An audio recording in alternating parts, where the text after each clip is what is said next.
Good morning, everybody. Good morning. All right. Thanks all for coming. What a nice crowd we have today. My name is John Hartoon. I'm the chair of the CEC, and I'm excited to introduce our speaker today, Reverend Dr. Calvin W. Choi.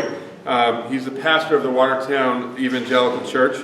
We're so excited to have him here. He's been in a lot of places. He's lived in Korea, Iran, Turkey, and India, and now in the United States. He's fluent in English, Korean, Persian, and Turkish. He's a graduate of Westminster Theological Seminary in Philadelphia. He received his master's degree, Master's of Divinity there as well. He holds a postgraduate degree in Master's in Theology from Gordon College, Doctor of Philosophy from the London School of Theology. He's also an adjunct professor of preaching at Gordon College, Gordon Seminary, as well as South Hamilton. So we're excited to have him here. He's going to speak to us and impart some of his knowledge on us in two sessions today. The first session will be about an hour, and then we'll have a nice lunch, and then the second session will be about 45 minutes, give or take. So we really appreciate his time and the opportunity to have him. I'm going to turn it over to Reverend Boynarian. He's going to say a word of prayer before we turn it over to Dr. Choi. Thank you. Good morning again. Thank you for being here. Let's pray together. Most gracious God, our Heavenly Father, we thank you for this beautiful weather this morning. And we thank you for this opportunity to gather together and expand our knowledge and experience, looking at ourselves, to our church, and to your word. We're blessed to have Reverend Calvin with us. We ask that you pour your blessings on him as he presents his subjects to us this morning. Make this an enjoyable time, a time to be willing to learn and open our minds for new lessons that you want to teach us. Bless each one of us. We pray this in Jesus' name. Amen. Reverend Calvin. Can I use this mic? Yes. One. Yeah, great. Okay. What a blessing it is to be here today. Thank you, Pastor Vettis. We go back a number of years here, of course. We started our number of years ago a prayer meeting with one other pastor here at Watertown, and we've been praying for each other's church, and so thank you for all of you for being here. And I never knew until today what a blessing it is to be invited at a church so close and speak. I literally walked here, walked over here, and how convenient is that? You usually have to take a plane, you have to take car rides and all that, but thank you for inviting me, and what a blessing it is again. It's a joy for me is to share my life and my ministry as well today, and may the Lord use me as His instrument to encourage you, Lord willing, inspire you to your commitment to His church. I'm just going to share a little bit about myself because that's some of you know I grew up in different parts of the world. So I'll do that in the first half, and of course I will blend that into some of the content and the material that we'll be talking about here briefly. So I was born in South Korea, Seoul. Some of you have been there, I'm not sure, but I was there, and I wasn't there too long. I was only there for 3 years. So my father he moved around the world on his own, and he said, well, we need to leave and move to a different country to explore. He was working in an airline at that time, and so he went around the world, and he came back after a number of months, we're going to Iran. Iran. He's been to America, he's been to Canada, he's been to Europe, he's been to the Middle East, Asia, different places in the Asian countries. And he came back, and the country that he chose was Iran. Of course, that was before the revolution in 1979. And if Iran was a completely different country back then, of course. So we didn't immigrate there, but we just moved there. So we moved there, I was only 3. What do you know when you're 3, you have no say, you just follow along. And we lived in Tehran. In Tehran is a great city, great country. This is when the Shah was ruling before the revolution. And then, of course, everything changed. Everything changed overnight. In 1979, the revolution, the demonstration in the streets, and I still remember vividly people just influxing throughout the streets, corner, coming out and beating their chest. And basically a country turned overnight. And you wake up, you go to sleep, you wake up, it's a different country. Regime has changed. You can't dress the same way. It doesn't matter how old you are. I remember you couldn't wear like short sleeves, short shorts right away, even if you were a kid. Everything had changed. But my father worked in an airline business. He worked for Armenian. And they didn't want him to leave, even though a lot of our friends, that's when they came here to live in the States. So he was pondering and he said, well, should we go? Should we stay here? They wanted us to stay. The Iranian government said, please stay, because a lot of Americans and foreigners are leaving, but we need you to stay to work in the company, in the airline. So we stayed, and of course that's when Iraq war broke out in 1980, if you remember, between Iraq and Iran. It lasted for about 8 years. And at times there'd be an entire siren. It was not uncommon for us to, like, all of a sudden we're coming back from school and the entire city, the siren goes off. And what you do, everyone knew what to do. Basement. And you go to the basement, and every house in Iran, of course, in Tehran has a basement, as you know, in that part of the world. So we all go to the basement and we hide there. And you can hear these airplanes, jet planes, fighters, they would in the air, stay there for a number of hours, and then come back out again when it's safe again. So that went on for like from 1980 to 1985, 86, and then we were like, we should move, really. Dad, let's move. My dad was considering, okay, I think it's about time for us to move to it, and he prayed about it. And by the way, we still attended church, a Korean church there in Tehran. We used to go on Friday. Not on Sunday, because in Iran, Sunday is actually their Friday. That's their weekend. So we used to go. It didn't really hit me until we left Iran. Because we always went to church. But it was Friday that we went, because that's the day they went to mosque. And that's the day they allowed the foreigners, people, to go to church and attend their own, worship their own God. So we left there, looked around, and the next country we chose was Turkey. Turkey. Of all the places, out of 200 plus countries in the world. And I remember telling my dad, I said, Dad, why are we mingling around in the Middle East? Let's get out of here. Let's go to Canada. Let's go to the United States. Let's go back to Korea. It doesn't seem like this part of the world is like it's unstable. So, well, this is where the God's leading us. So, well, distance-wise it helps, right? Hopped over. We went to the next country. And we lived in Istanbul for at the beginning. And that's when he decided, he said, we want to be a tent maker missionary here. I don't want to work in an airline business, but I love to live here and do a lot of mission work in Istanbul. So that's where they ended staying for 30 years. They retired last year, and they moved in with us in Woburn. So they've been there for 30 years, and they did a lot of missions work. My mom happens to be she's actually more fluent than me in Turkish. I do speak Turkish as well, but she speaks like a local. And there are many times, one quick story is some of the missionaries came and they didn't know much about Turkey at that time in the 1980s. So they came with such naiveness, attitude, they just started handing out tracts, and they were arrested. They were imprisoned. So my mom at that time, she owned a restaurant. She owned a restaurant, and an Asian, Korean restaurant. So she actually went to the police station, and she kind of bribed the police officers and said, hey, I own a restaurant. You can come anytime for free. And food works for any country, any culture. Any culture.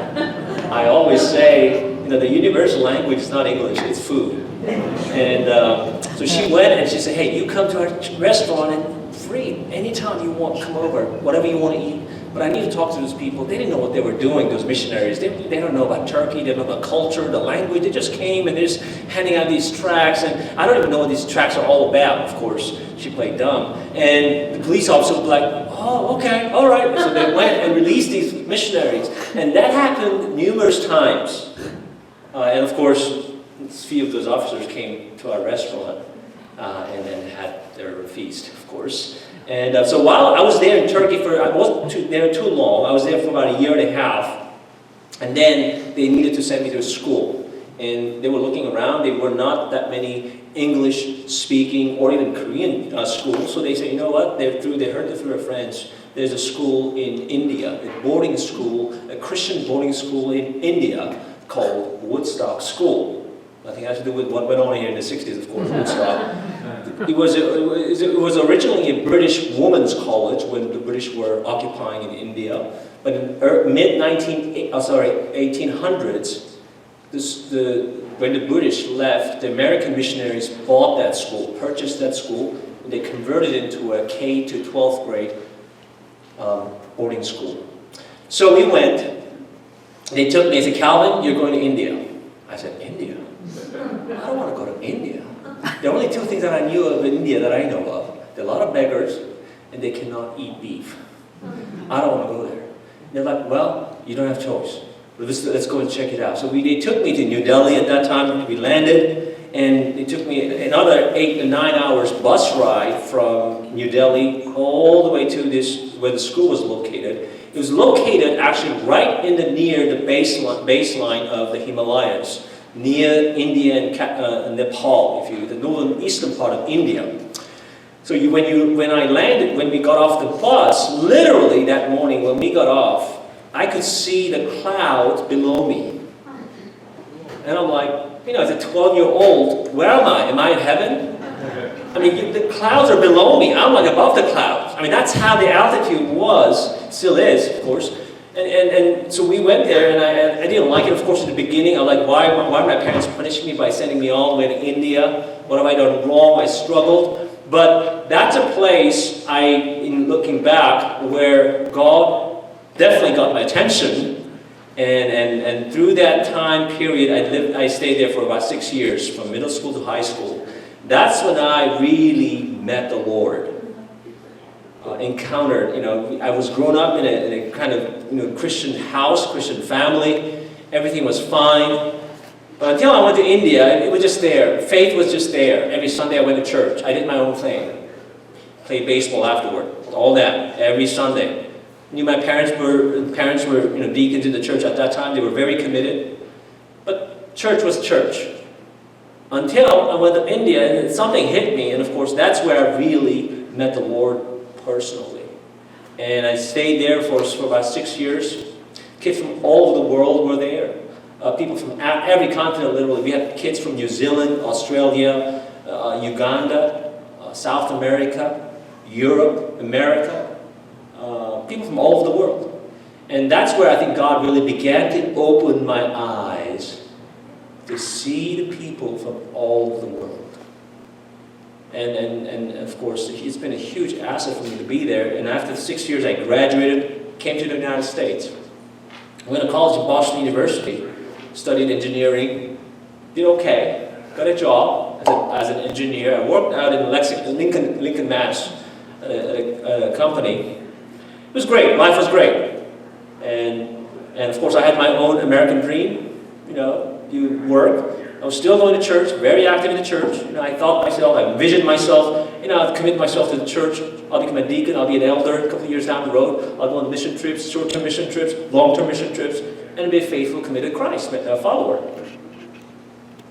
Until about a year later, I began to sense a call to ministry. Every time I did quiet time, or devotion if you call, in the morning, there was something in me that began to stir my heart and said, Calvin, you're in the wrong place. I said, why am I in the wrong place? I'm in the best place. And I said, Lord, I've got this all sorted out. I'll be here and I'll move to the next level, and then the company's willing to they've been asking me to even go and get a computer science master's degree. The company will pay for it, and they were planning to opening a new branch out in South Korea, and they wanted me to go there and work there, and it's all set. And the more I did my devotion, something stirred in my heart and said, you're not in the right place. So I went to my pastor, my own pastor at that time, and Pastor Kim, and I said, Pastor Kim, what's going on here? There's something going on in my heart, and I don't know, it's something, can you pray with me? And he looked at me and said, what is it about? I said, well, I think that the Lord is calling me to a ministry. He said, no, probably not. I said, you're right, he's not, isn't he? I mean, there are so many able, qualified pastors. I'm okay here to work at a company. It was so hard for me to even find this job after, because I was an international student, by the way. I was an international student. The company was willing to sponsor me a green card. I went back, did my devotion again. Again, that feeling did not go away. So about a month later, I went back to Pastor Kim again. I said, Pastor Kim, there's really something, you've got to sit down and really pray with me. He said, it's probably nothing, Calvin. It's probably emotion. Just keep working with your company, and for whatever reason, he turned me down. I said, okay, you must be right again. Again, I'm going to listen to my pastor. I went back. I was pretty reassured. Almost I appreciated what he said. Because I didn't want to get into ministry per se. So I stayed on. There's a huge revival that was occurring at that time for Korean Christians. This big speaker was coming in town in the Northeast area, and it was a huge rally. And I don't like going to these big rallies, okay? Nothing against that, but I just don't like it. A lot of people, a lot of rallies, and sometimes it's loud. I don't know if you've ever been to one, and Koreans pray loud. And I sometimes pray loud too, but I just don't like that whole culture. So, I mean, not the culture, but the whole, getting together. So I stayed. I said, I'm not going. And then the second night, our choir, I was in a choir at the time in church, and so we were scheduled to sing. So I said, oh, great, we have to go there for the second night. So second night, we went there. I'm attending, and I'm like, okay, as soon as I sing this piece, the choir, and I'm out of here. So we were seated right up front. There were about 800 people right behind me. And we were sitting, our turn came, before the speaker came up to preach, we sang, the choir went up, and we sang, did our thing, presentation, and we came down, and we sat in the front row, and I'm like, okay, I'm gonna sneak out. But then as I was about to get up, I looked back, and there were like 800 people behind me with a choir gown, robe. Boy, I can't do this. I'm stuck here. So I remained, I seated, and that night I attended a worship full, and he preached long, too long.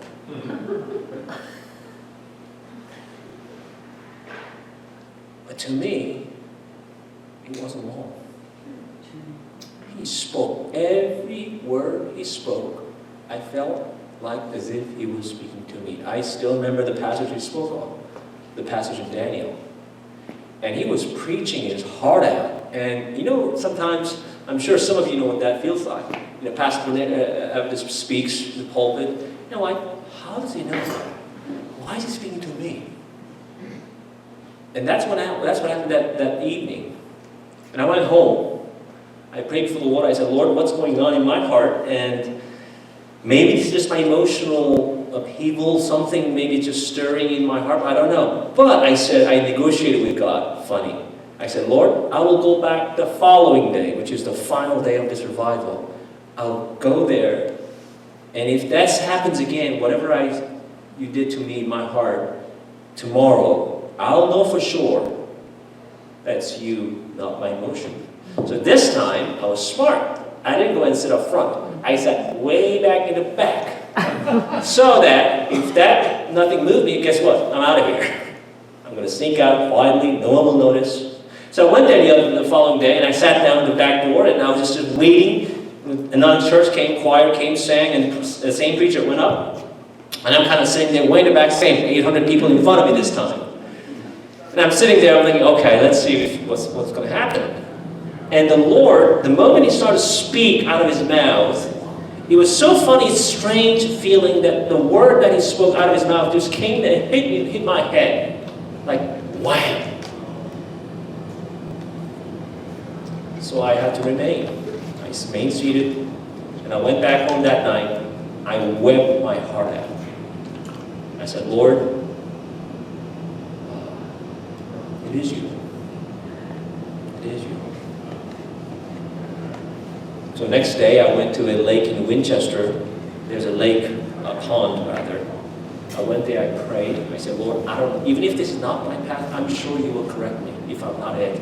I'm sure you will slap me and correct me along the way. But I strongly feel compels me that this is your calling. So I went there to the lake and I prayed. I spent about an hour there praying with the Lord just silently, and then came off. I went to work. Meanwhile, I'm going to work every day. And I went to my boss and I said, I'm sorry, I have to go to, I think I need to go to graduate school. And it was a lady, of course, said, Calvin, graduate school, of course, we were going to send you to attend this evening courses and to get a master's in computer science at whatever schools you want to go to in this area. That's at the company's expense. We'll send you to graduate school. I said, no, not that kind of graduate school. I need to go to a seminary. I said, what is a seminary? I said, yeah, it's where they go to become a pastor. And her eyes just lit up. I said, why do you become a pastor? What, are you not happy here? What do you want? You want more raise? You want whatever you ask? That's not that simple. I said, but I'm pretty made up my mind. I said, I need to really resign and move on. She said, I'll give you 1 week. Think about it. And I said, okay, I'll take a week. But in my head, I'm like, nope, it's pretty determined, it's set in stone. I'm like, I'm going. That school, that company was sponsoring my green card. A lot of my friends said, Calvin, you're stupid. Get your green card and then resign. Nothing will change. You know how hard it is to attain your green card? Get your green card and go to seminary. I think God will be fine with that. I think He's okay with that. I said, no. You don't get it. I don't care about green card. When God calls me, I want to obey immediately. I don't want to delay. Sure, it's tempting. And a lot of my friends, in fact, were saying, just stay another year or two, your green card, you'll get it. What's the big deal? Just wait 2 more years and then go enroll into a seminary. And I said, no. I don't want to put God on hold, if that makes sense. So I said, okay. I resigned, went back next day, 1 week later, and I told her, here's my resignation. She said, are you sure about that? I said, yes. I thought about it, I prayed about it. Here it is. I said, okay. I guess we can't do anything about what God is doing. That's what she said. I said, that's right. There's nothing you can do. And then as I was walking out of our office, she looked at me and said, oh, Calvin, one more thing. I said, what? Be a good pastor. I said, I'll try. I'll try. So I left I got into my car. I was living at that time in Woburn, believe it or not. Packed my car, went down to Philadelphia. I thought all schools, seminaries are the same. All divinity schools, all seminaries around the country, they're same. They love the Bible, they love Jesus, they don't need a pastor. Turns out, So at that time, there was a missionary that I knew overseas in Turkey, and he called me up and said, Calvin, you want to go to school in Philadelphia? I thought they were all schools. I already applied to Boston University Divinity School here. They were almost giving me almost full scholarship there. I met with the dean, I met with the director of admissions. They were like, Calvin, come on board. We'll already start fall, September the first week. I was almost determined to go there until this missionary came along from the Middle East. He called me up from the Middle East and said, Calvin, I heard you trying to go to become a pastor, looking for a school. This is where you want to go. And I said, and he was so adamant about it. So I said, okay, I'll consider it. Drove down myself to Philadelphia. I said, I'm going to have an interview with them. And if they're not going to give me scholarship, I'm not going. I don't care how great the school is. So at that time, I didn't have a lot of money, and I just wanted to still. So I said, basically, that was it. And I went to this office. It was a very small school. I don't know if you've been to Westminster, any of you. Westminster Theological Seminary is in Philadelphia. It's like a few, very small, by no means like Gordon Conwell Seminary here up in North Shore area. So when I went there, I was like, you know what there's nothing to learn here. It's so tiny. What do they learn? What do they teach here in this small, very unattractive, in a way, place? Lord, you don't want me to go here, right? So I met with the director of finance. It was an African-American lady. Walked in.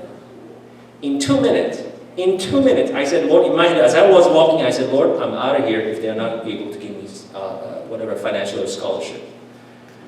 I walked in. Within 2 minutes, that lady who was director of finance said, Calvin, you come in, we'll give you full scholarship. I felt a chill in my back, and I said, thank you. And before she changed her mind, I said, thank you, and I ran out of that office. I went downstairs in the basement, which was the guest room where I was staying. And I, again, wept my heart out. Tears of joy, tears of affirmation, tears of confirmation from the Lord. I said, Lord, thank you. I don't deserve this, but thank you. Went back up, drove down. And that year, 1998, started with my summer Hebrews, and the rest is history. And as I was continuously serving church at a local church in Philadelphia, and then it came around, all Korean males have to be drafted to an army. My citizenship was still Korean, South Korea. So when I graduated from seminary, the church that I was working with, I was working full-time at that time. I was a youth pastor. It's been almost 5 years I've been there. They were hiring me to become a full-time pastor there, but my government back at home, they were calling me to be drafted to an army. All Korean males still need to be drafted to an army. So I said, okay, maybe I need to go back. Well, let me go and talk to my pastor. So I said, Pastor, another pastor came. Pastor Kim, what do you think? You think I should go back to country? Because they've been sending me letters from the general consulate general to asking me for my presence to be back at home. I left that country when, remember, 3-year-old. But because I still held my Korean citizenship, I had to be drafted to the army. Talked to my pastor. The pastor looked at me and said, Calvin, Dad, I'm coming after you. You're just one individual. So I don't think you should go back. You only lived there for the first 3 years of your life, and that was it. So I said, again, you're right. This is God speaking. I don't have to go, right? He said, no, you don't have to go. But the more I thought about it, it pressed my heart to go back. So I said, Lord, maybe I need to go back. And at that time, being drafted to an army, being enlisted in the army, was becoming a very hot social issue at that time. So I said, you know what? Maybe I need to go back. So I did go back. Landed in Korea. They took away my passport. Went to did the physical exam. And then they said, and I was ready, mentally, emotionally, I was ready. I was 29. I'm ready to be drafted. It's okay. I'll serve something, maybe as a chaplain, whatever you have for me, I'll do it. I'll just for 2.5 years. And the army doctor, the examiner, looks at the chart and says, he looks at it, and I'm standing there. He's there in front of me like him. Looks at it and says, oh, you can go. I'm like, go where? He said, oh, you can go home. I said, I almost burst out of joy. Like, I couldn't do that though, because you can't. Yeah, I mean, the army doctor's right there. It's like, oh, but I'm trying to be solemn and serious. I'm like, are you sure? So, yeah, you can go. You don't have to come. So again, before he changed his mind, I said, I need to get out of here. So I ran out. I turned back, and he knew, of course, he knew, I told him a little bit of my story, how I left when I was 3, and I was now almost going to be ordained as a pastor, and So I turned around, I went out, I was walking out of his office. He looks at me and says, "Oh, sir." I said, "Yeah." And he said, "Please go out there in the world and be a good pastor." I said, "Oh, I've heard that before." So we left. I left that boot camp, that army, the place where they were drafting these young men. Left, I got free 2.5 years, free. I could do whatever. I said, "Lord, you gave me 2.5 years of free time, that I could do whatever I want."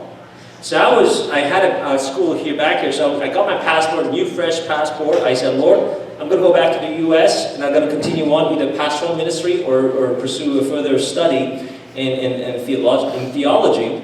But then something dawned on me one morning as I was, again, just reading scripture and just doing my devotion. He said, "Calvin, you don't know anything about your mother church.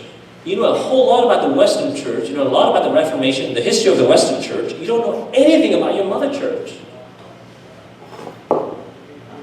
So something told me in my heart, maybe I should need to stay in Korea and spend this 3 years or 2.5 or 3 years in Korea. I said, "Lord, I'll stay and I'll devote this time. I don't know anyone in Korea. I don't know any pastor in Korea because I left there when I was 3. But I'll stay and I'll study, I'll learn about the Korean church."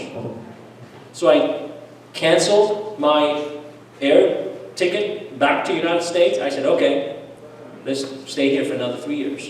And I lived with my grandmother. And I just continued to stay there. I attended almost over hundreds of church services on Sunday, Wednesday nights. I went to these local churches. I wanted to learn and learn and learn. And for the next 3 years, I did that. And some church came along and picked me up. I said, "Why don't we want to hire you as a pastor, as an associate pastor?" It was of course, one of the big churches in Korea. At that time, we had about 120 associate pastors. Our members, at that time, the church was about 30,000. So it was like a corporate. I thought, wow, interesting. So I was hired there for about 3 years as an associate pastor. I was in charge of the English-speaking international congregation at that time. I did that for about 3 years, and then I sensed a call to go back and study more. And that's when I came here in the United States to Gordon Conwell.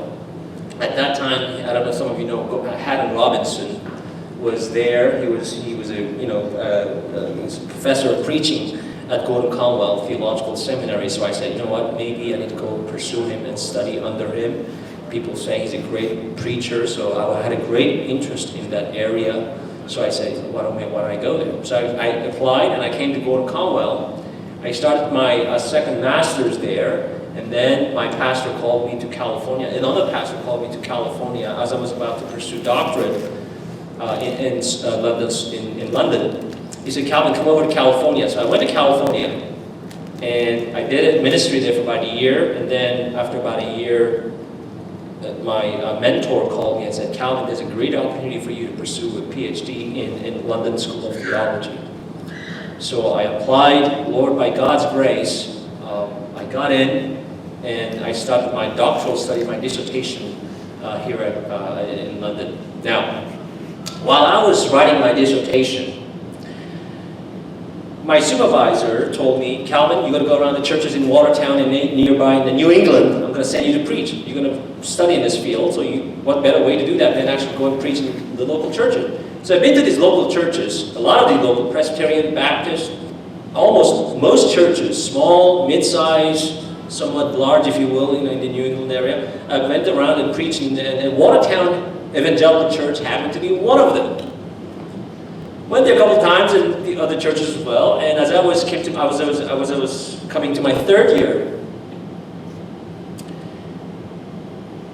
the elder there approached me and said, "Calvin, aren't you here? You're finishing your dissertation?" I said, "Yeah, I am almost done with my dissertation. I just had an oral defense to go in London." And he said, "Well, would you think about becoming a pastor here?"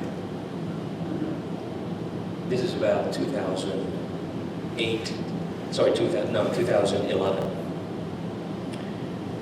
I preached in Watertown Evangelical Church a number of times, and I knew, not the whole story, but I knew the status of that church.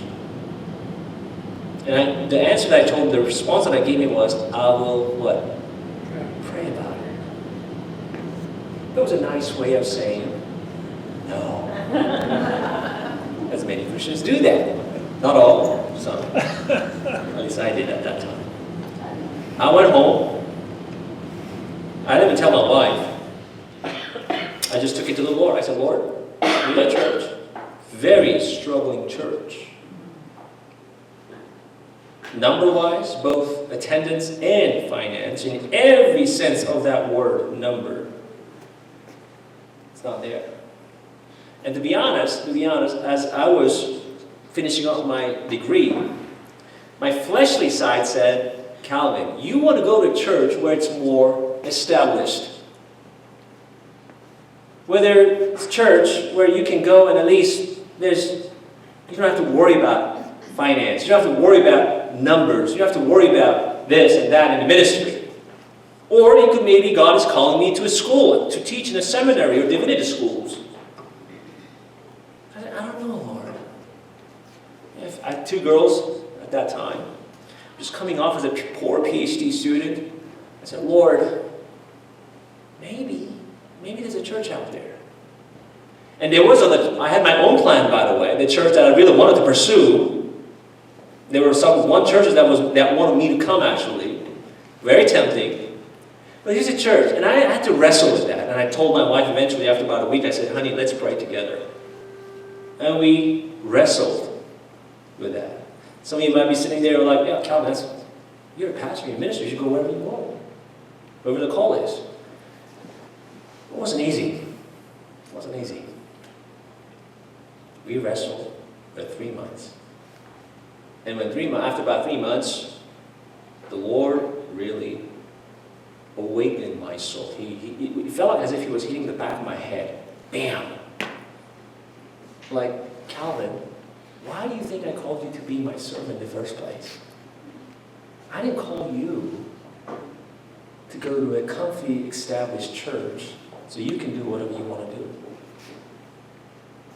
If you don't go, by the way, that church, Stronghold Church, is my church as well.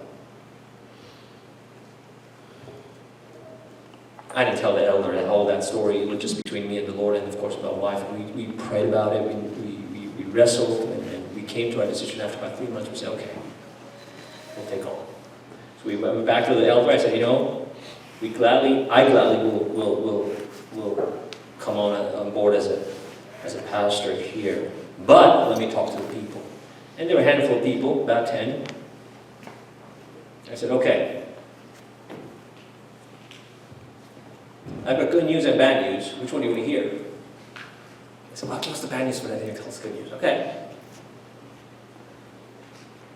The bad news is, this is where we are. Number-wise, here's a budget, here's a number, this is where it is. Here's where we are. That's the bad news. The good news is, we can't go any lower than this. We have hit rock bottom. The only way we can go from here is what? Up. But in order to go up, I need you to do 2 things. Number 1, I've served in different churches. It never works when you have an uncommitted pastor and uncommitted people. That's a disaster. That's a combination of disaster. So neither will it work if you have a committed pastor and an uncommitted people. That doesn't work either. And I've been to churches where pastors are slaves through, but the people are just, you just do what you do, pastor. We'll just, It's not going to work. There's also in some churches, the pastors, uncommitted pastors, but then people are committed. That's also a dangerous combination. Because people are pouring all their heart out in ministry. The pastor is there just, I don't know, I just want to go easy on this. It's not going to work. I said, I need committed people, all of you. And I'll be committed. God always blesses a church when you have a committed servant with committed people. That's been His equation all along. Very simple, but some people don't get it. But that's the way it's going to be. You stay committed, and I'll stay committed. We don't have the luxury to be like, oh, you take care of that pastor, or you do that, or if you don't want to do it, don't do it. It's okay. No. Both of us need to be committed. And, by the way, second thing is this. If the church does continue to go down, and I don't think it will because we just hit rock bottom, I will leave anytime. You don't have to tell me to leave. Because I don't want to exhaust the church's finance. I will leave. No demand, no contract, nothing. I'll just walk away. But if the church, if his church turns around and it continues to grow a little bit, show sign of growth, guess what? You will know and I will know that God is not through with this church. Did our choice. What was your last sentence? I'm sorry? What was your last sentence? If God turns around this church, you will know, people, and I will know, that God is not done through this church. And they said, okay, Pastor. Well, they didn't have an option. Okay, let's do it. Let's do it. Been there for almost now 8 years. I had to learn a lot about Armenian people, the culture, which was not completely new. I grew up in the Middle East. It wasn't hard for me to get used to Armenian food. To this day, my favorite food is not so much Korean, it's actually the Middle Eastern food. I can eat Greek, Armenian, Turkish, Lebanese, anytime. Anytime, any day. I did a lot of just when I came on board, I said, okay, I'm gonna do visitation. I don't care. I'm just gonna come to your home, to your living room, every one of you. So open doors for me. They're like, really, Pastor? Visitation? You do that? I said, yeah, I want it to visitation. That's what we do. That's what I do, at least. So I went to every church members in the evenings. Most of them were working. Seniors, young couples, they were not that many, so it wasn't that hard. So I had my own schedule, and I went in, and with this one young couple in Watertown, I went with them at 7 o'clock. 7 o'clock. Now, you talk about cultural difference. In the Asian culture, and I don't know if maybe it's similar also in Armenian culture, when a pastor visits your home, in Asian culture, usually they spoil you. They bring out food, they bring out all this, right? Desserts, Pastor, we need to feed you. I don't know why, but it's been that way. It's a feeding culture. They said, let's meet up at 7 o'clock. Pastor, you can come to our home at 7 o'clock. So I said, okay. So I bought a cake. Russo's, and I bought a cake, and I went home. I went to their home, and I said, okay, maybe we'll have dinner. Right? Walked in, I said, hi, great to see you at 7 o'clock. Yeah, so we're sitting down, and I'm sitting down in the living room, and I didn't have dinner. I'm waiting there, I'm like, okay, yeah, how are you, how's your kid? I'm like, okay, I think it's about, no, we're on dinner. It's like 7:30, okay, I guess they're not going to have dinner. 8 o'clock, okay, I guess they're not going to really have dinner. We ended up talking till midnight. And of course, I didn't say, we were talking, they were asking me questions about me, about the church, about questions about theology. They grew up in a Roman Catholic church, so they had a lot of questions about some of the theology. So we talked and talked, it was midnight, and I said, are you okay? I know it's about midnight, but I should get really going, because I don't want to. They're like, oh, Pastor, it's okay. It's not okay, it's midnight. And you have kids, and they already fell asleep on the couch. So and they were in their early 40s. So I said, no, you really should get going. But if you do have any questions, please. But we talked a lot tonight, so think about it. And I'm glad so that you started coming to our church. And as I was walking out again, the husband, he said, oh, Pastor Calvin, he said, yeah, what? He looked at me and said, oh, can you put us down to become a member there? I said, Ken, I didn't come here to kind of imply that I need you to be a member of the church.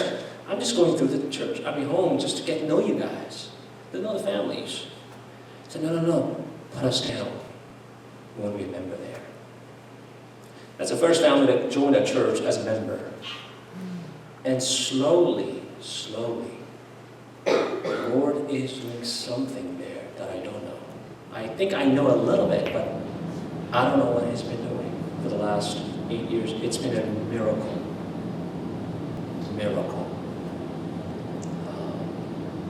I could could go on and on, of course, about what God is doing there.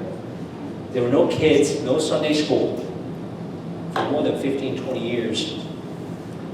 So one Sunday, this layperson came out and said, Pastor, can we just start Sunday school with your 2 girls? I said, great. Sure.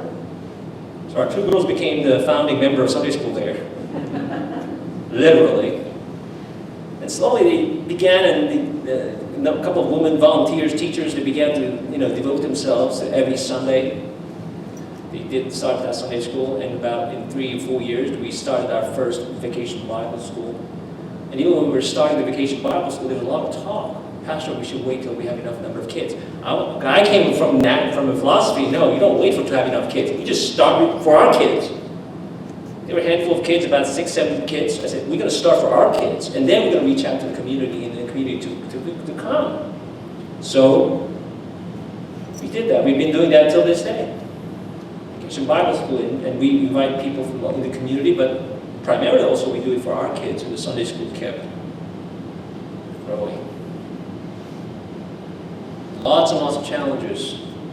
Lots and lots of challenges. When I came aboard, our budget was so low, so deficit. The deficit was huge. I mean, even unimaginably huge. I said, Lord, I don't know how, I can't do this. The number just doesn't add up. Number of people in the pews, and the deficit, that makes sense, yes. But I don't know how when we will ever meet the budget. Last year, for the first time,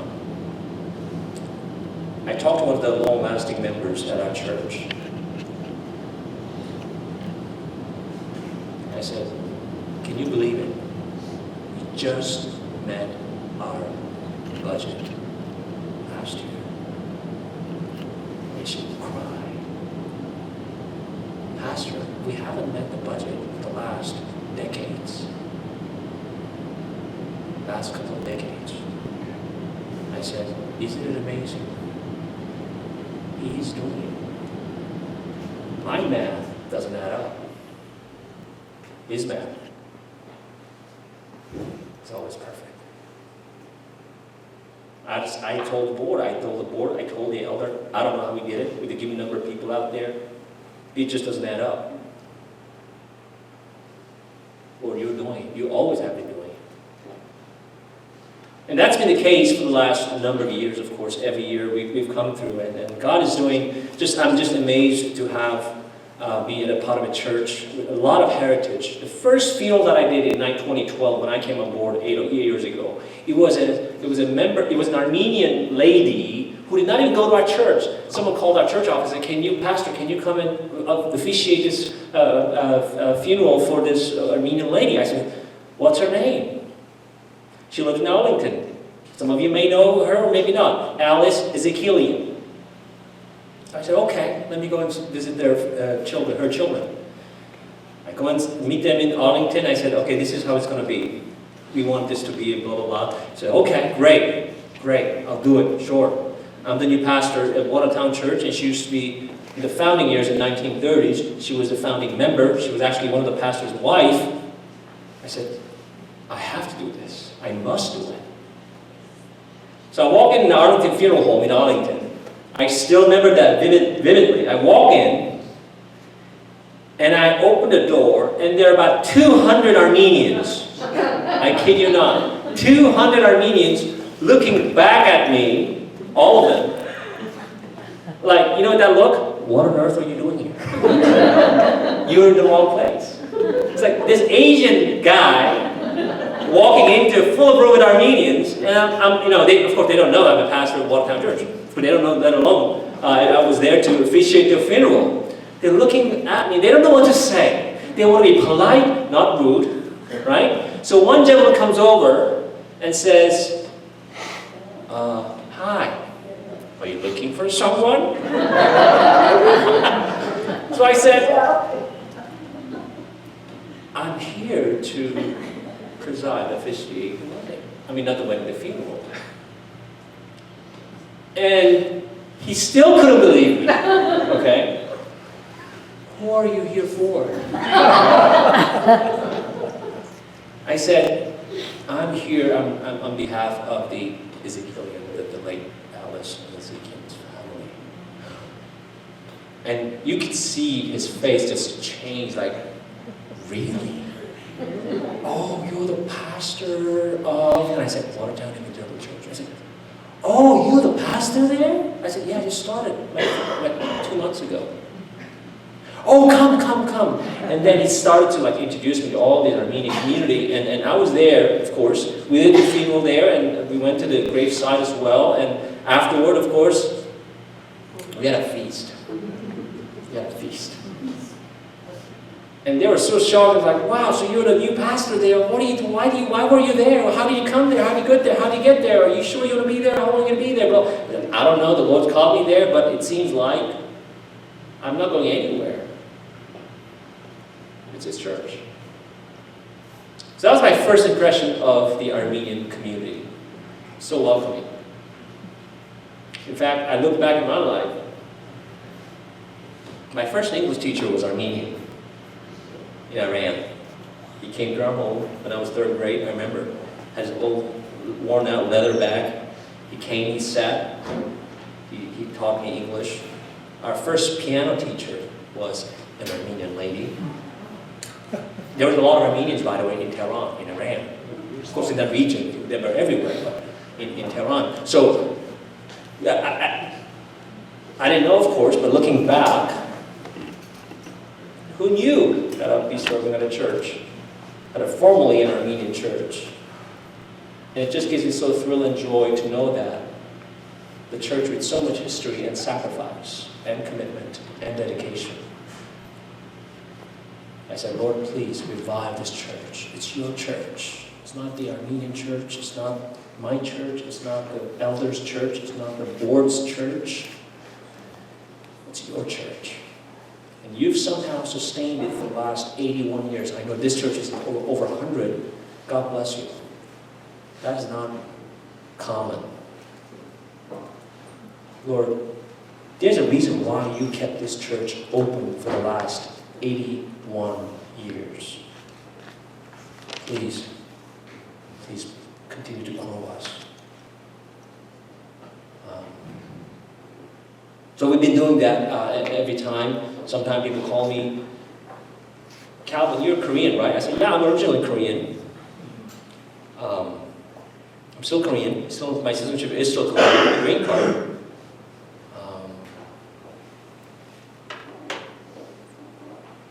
Is your name really Calvin? I said, no, I named myself Calvin. They're like, you named yourself Calvin? Yeah, I named myself. When did you do that? Well, I still have my Korean name. But when I was in seminary, some of my seminary students, my colleagues, were like, Calvin, I mean, your Korean name is a little bit hard to remember. First I said, okay, work at it. My name, parents give it to me, you know. They're like, but do you have an English name? I said, no, I don't. And it dawned on me one day, I said, you know what, maybe I need to, going forward, maybe I should have an English name just just to have it for convenience sake. I said, but I don't want to name myself common names like, nothing wrong, by the way, those of you whose names are John, David, Peter, James. I said, I mean, they're good names, biblical names. But I said, you know what, I want to name myself, if I want to name myself, something special. So at that time, I was attending a class in Reformation. And this theologian came up, John Calvin, read his biography. I said, wow. And there's 2 things that really wowed me. And that I told myself, I said, I'm going to name myself him. And what attracted me to this man, John Calvin, some of you may know of him, there are a lot of things, of course, his life and ministry, his work, it's just beyond me, but 2 things that really compelled me to name myself after John Calvin. One, this man loved, God's Word. He was infatuated with God's Word. That's number 1. Number 2, he believed in the ministry of preaching. at an age when people did not say, preaching is going to go out of date, passé, it's going to be outdated. He believed, he preached, that was number 2. And number 3, and what really compelled me was number 3. When he died, some of you may know this, when he died, he said, don't tell no one, tell no one where my grave is. I don't need a tombstone. He didn't want pilgrims coming to Switzerland, Geneva, to visit his tombstone. When I read that, I said, that's it. A man who does not need a tombstone. A man who needs no recognition to be remembered. A man who just wants to fade away because he knows where he's going. He needs no memorial stone to be remembered on earth, regardless of his masterpieces of work that he had done here. So to this day, no one knows where he is, where his tombstone, as if he's Moses. Moses, remember Moses? No one knows where Moses is buried. I don't know if that inspired him to do what he did, but I said, man, this is, wow. Because a lot of time, what's man's tendency? Oh, if you have a great preacher, nothing wrong with Billy Graham and all the great preachers, pastors, you have to have a tombstone, and you have to remembrance, you have to have a statue, you have to have all these things, and you have to leave behind a legacy. Well, his legacy was what? His work, his writings for the kingdom of God. And I thought about that. I said, you know what? The greatest legacy, the greatest memorial for pastors, including myself, are the people that you disciple and you minister to. That's it. That's the greatest legacy of any pastors.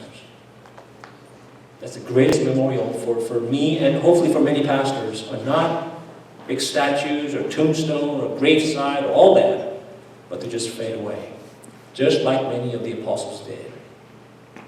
We don't know where their gravestones are. All the apostles. Some we know, minority of them we know, but majority of them, we have no idea how they would die. Well, we know many of them how they died, but we don't know where the gravesites are. So I said, you know what, I'm going to name myself Calvin. So then the next day I went back to my colleagues, classmates, I said, hey, stop calling me Calvin. Calvin? You mean John Calvin? I said, yeah, that's a hard name to live up to, but I love the man and his humility before the Lord, how he departed and graduated into glory to go to the Lord and leaving behind nothing to the church. But he wanted to be remembered simply by his works that he's done through his writings for the church, and just fade away. So ever since I've called myself Calvin, of course I'd have to ask my permissions from my parents. Dad, is it okay? At first he was like, who's John Calvin? Oh, this is the theologian from the Reformation period. He said, oh, great, go for it. So what is your Korean name? My Korean name is Woo-sung, which means, Wu means house, Sung means, of course it's derived from Chinese, but it's a house. Sung means successful. So my name literally means you're building a successful house. A successful house. My interpretation is I'm building God's house for Him, for His glory, hopefully successfully, not according to the definition here on earth, but to Him. So anyway, so that's my Korean name, Woo-sung, but my name, English name, of course, ever since I've been using it as Calvin. Now, let me just go briefly before we head into lunch, but that's where I've been for the last 7.5, 8 years. Of course, there's some challenges there as well, as I will talk about in the second half of after lunch. I'll unpack some of the stories and some of the challenges that I've been facing doing ministry there in the Watertown Church, and some of the things that we face as a church, encountering different, in a shifting culture. Now, remember, cultures always shift. Nothing new. Nothing new. You go and ask Apostle Paul, here's our culture. Man, we're having it difficult today in the 21st century. And Paul would say what? Calvin, you have no no idea. You have no idea what we went through in the first century. So it's been swinging in a pendulum, if you will. Cultures shift all the time. The question is, though, how do you follow Christ in an ever-changing cultures? Since the first century, well, let's go even beyond that. Abraham age, in the Genesis. Every era, generation, cultures have been shifting and changing. And I love this quote from this pastor or British preacher and evangelist during that era in the mid-18th, 19th century. This is what he said. We are sometimes told today that what the church supremely needs is that the church should catch the spirit of the age. And he said 1,000 times no. What the church supremely needs is to what? Correct the spirit of the age. In other words, he's saying there may be a lot of trends out there that the church might be tempted to follow along, to adopt into their own church ministry. Because why? Because it works. Because it leads to results, outcome. Because it increases your membership. Do it. It works. But he's saying, no, if it does, if it is the spirit of the age, no matter how attractive it is, you stand boldly, audaciously, and you gracefully and humbly resist that temptation. Colossians 2:8, many of you know this verse. Paul tells the Colossian Christians, see to it that no one takes you captive, no one takes you enslaved. That's the meaning there, the implication there. No one takes you captive by philosophy and empty deceit, according to human tradition, according to the elemental spirits of the world, and not according to Christ. In other words, he's saying there are four things that he says. Be careful of the philosophy and empty deceit, according to human tradition. In other words, philosophy according to human tradition. Now, remember this. Religions can become a tradition. Do we all agree? Yes.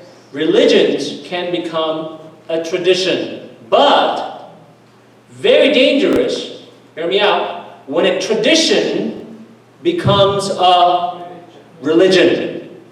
There's a fine line. Not saying tradition is bad. There are bad traditions throughout the church history. Some of you know maybe. A lot of them. Tradition, when tradition becomes a religion, that's where the danger is. That's where the danger is. And Paul is warning these Colossian Christians, and if you know, Colossae is still the modern-day Turkey, the southern part of Turkey, in Colossae. He's warning these Christians in Colossae, saying, be careful.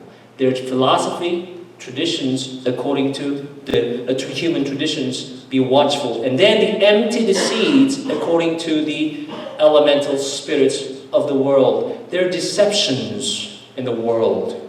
According to what? The elemental spirits of the world. There are lies out there, false, empty deceits that promise you one thing, but in the end will lead to death. Reminds me of that proverb. There seems to be there's a way that seems right to man, but in the end it leads to what? Death. It seems right to man. There's a way that seems right to man. Yeah, that seems right. That seems right. That seems right. That seems right to every man here, maybe perhaps out in the world. But God says, be careful. It may seem right to man, to you, but in the end, it leads to destruction. It leads to death. And that's what Paul is really warning here in Colossians, the Christians in Colossae. So, I just want us to be aware, as we live as Christians, we have to be aware of these cultural narratives or cultural trends, if you will. Cultural trends. How do I define that? What cultural trends is? Well, these are ideologies, beliefs, spirits of the world that reflect the society's value, structure, identity, and significance. So we ought to be aware of these cultural narratives, cultural trends, or if you will, the spirits of the age. There are mainly four major trends that are going on right now. Secular humanism. What is secular humanism? Basically, the chief end of man's life is what? Chief ends of man's life, the main purpose of man's life is what? Self-glory. There's no place for God in our society. That's what secular humanism is. You go to Harvard. I have some of my friends who are chaplain in Harvard University. But one of the chaplains there is humanism. He's a humanist. I'm like, you're a chaplain for humanism? He's a humanist chaplain? What does that mean? So I looked in, like this is a number of years ago. And that's what it is basically. You place man on top of the pyramid, there's no place for God. Second is scientific atheism. What is that? Basically, science and faith are incompatible. Science replaces God.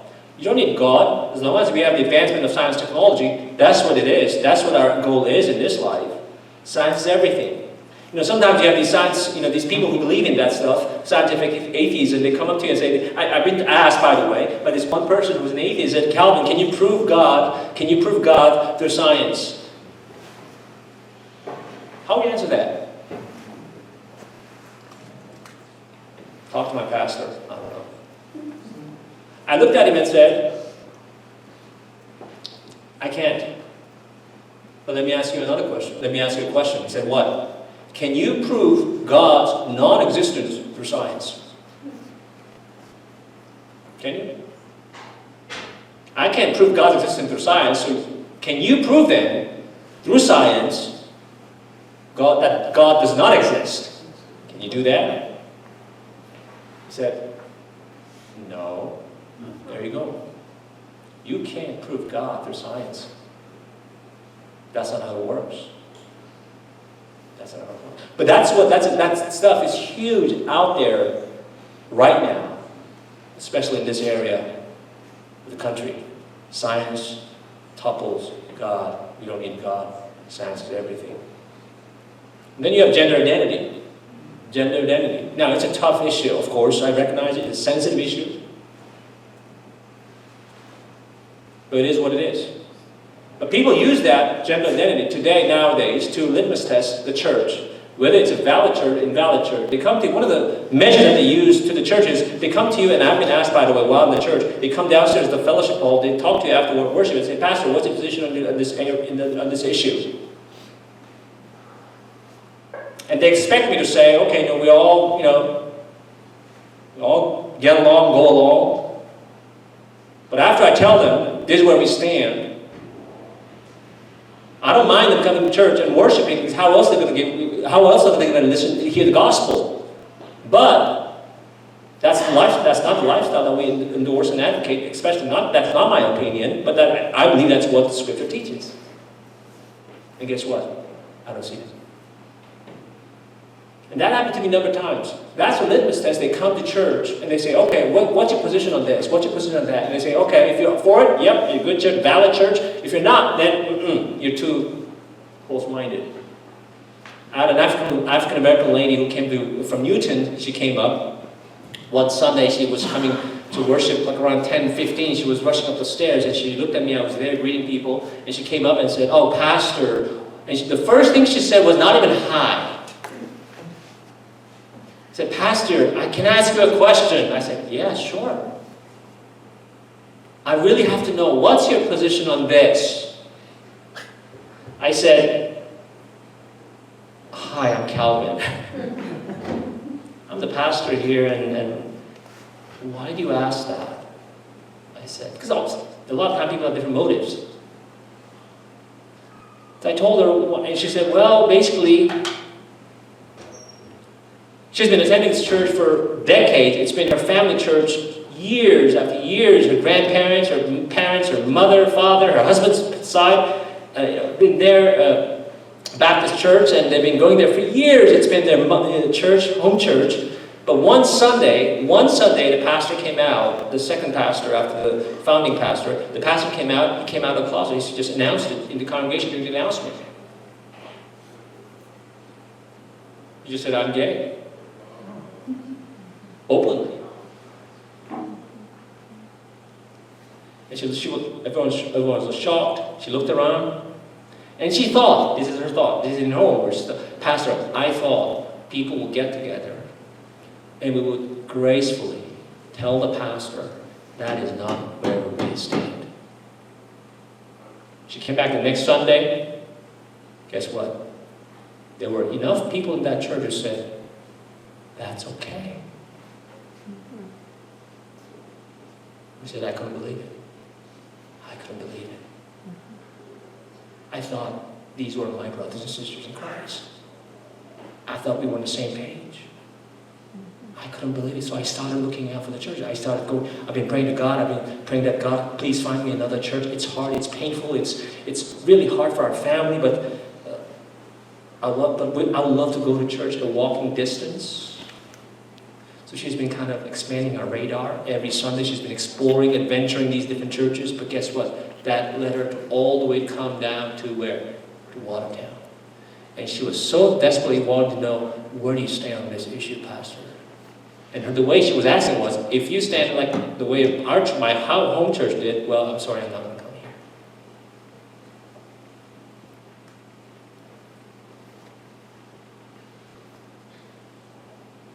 Sometimes it's hard to resist the spirit of the age.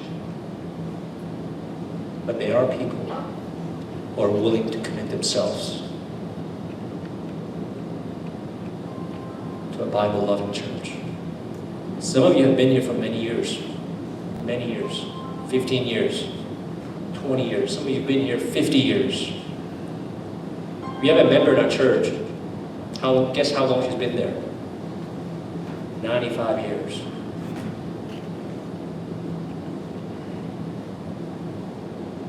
So I was curious. I was shocked. I've never met someone who went to church, same church for 95 years. I've met a lot of people who went to church for 30 years, 40 years, even 50 years. I said, you're going to enlist yourself in the Guinness Book of World Record. I don't know anyone who went to the same church for 95 years. Let me ask you a question, I said. A beloved senior lady, I said, let me ask you a question. What made you stick around for that long?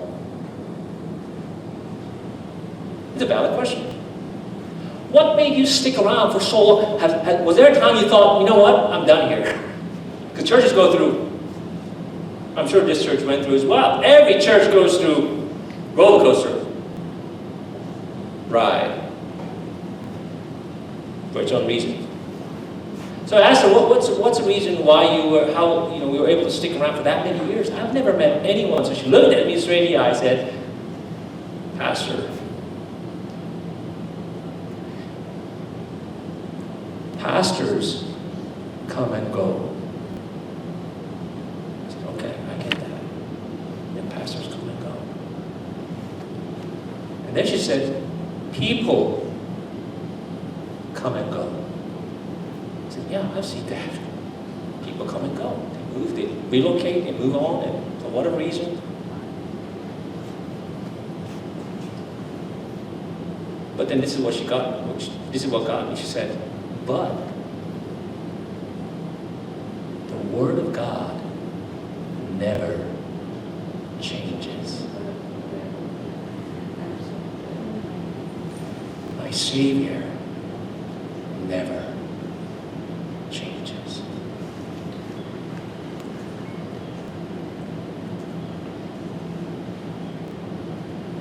I said, you're absolutely right.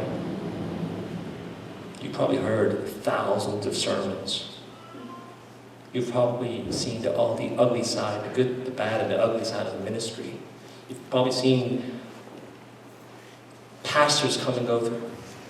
Seen elders, board members, people, Christians go through this church. But That was not the reason what made you stick around that many years to be committed to His church. It was Him, His Word, Himself. I said, amen to that. I said, amen to that. And wherever I go, I said, I'm going to share this to every church that I go and speak to, by the way. Is that okay, sir? Do whatever you want, right? I'm not going anywhere, she said. I said, we need you. I need your prayer. I need your prayer. There are people out there with commitment. Finally, this is big religious pluralism.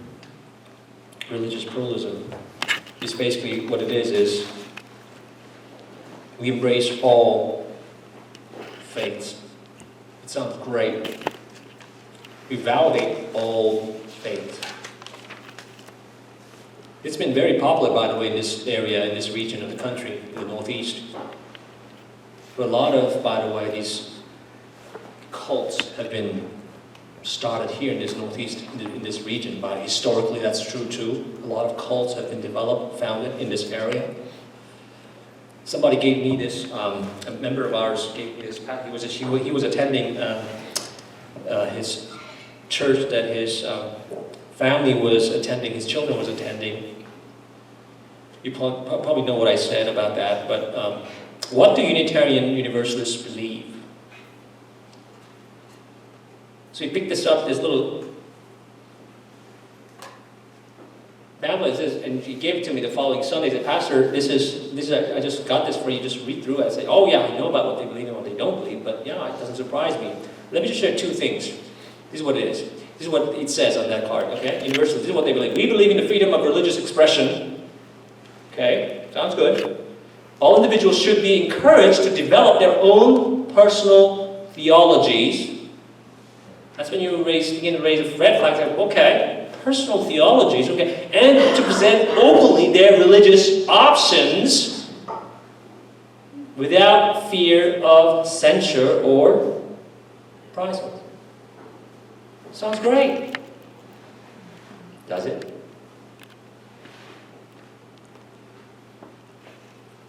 What it's saying is just basically believe what you believe. Whatever you believe it is. You can talk about it, you can share it, you can do whatever you want. And in fact, if you go to the Sunday morning worship, that's what it is basically. I've attended some of the funerals and service there, and that's what it is. Here's what it is. Next one, I'll just go to mention it twice. We believe in the authority of what? If it's according to Armenian Memorial Church, what would it be? Can you finish the sentence? We believe in the authority of Pastor Venice. Scriptures. We believe in the authority of The scriptures. Scripture, God's Word. That's our authority. That's the only authority as far as I know. Not the pastors, not the elders, not even the apostles. We believe in the authority of the Word of God. That's our only given authority that distinguishes us actually from the Roman Catholic Church. Guess what they say? We believe in the authority of reason. Now, we're not against reason. Okay?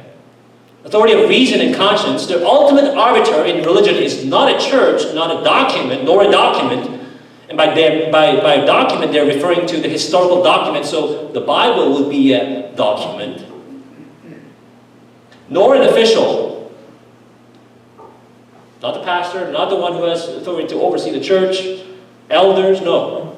Nor an official, but the personal choice and decision of the individual. That doesn't sound like a church to me, does it? And yet they proudly refer to themselves as the what? The Unitarian Universalist Church. Every week I come by Sunday morning, come to Watertown Church. I have to pass through this Universalist church, huge Universalist church in Belmont. Their parking lot is full. Full. And I pray for them. Sometimes I even pray in very jealous prayer. I said, Lord, could you send some of them to our church? Our parking lot, I wish our parking lot was as full as theirs. But you know what? God does not measure the success of that church by the number of attendance. Did you know that? Numbers never impress God. Never. We don't pray for numbers. I told my elders, I told my board members, don't pray for numbers. We don't need, it's the Lord who adds numbers to his church. Read Acts 2 verse 47. It's the Lord who added numbers to the church.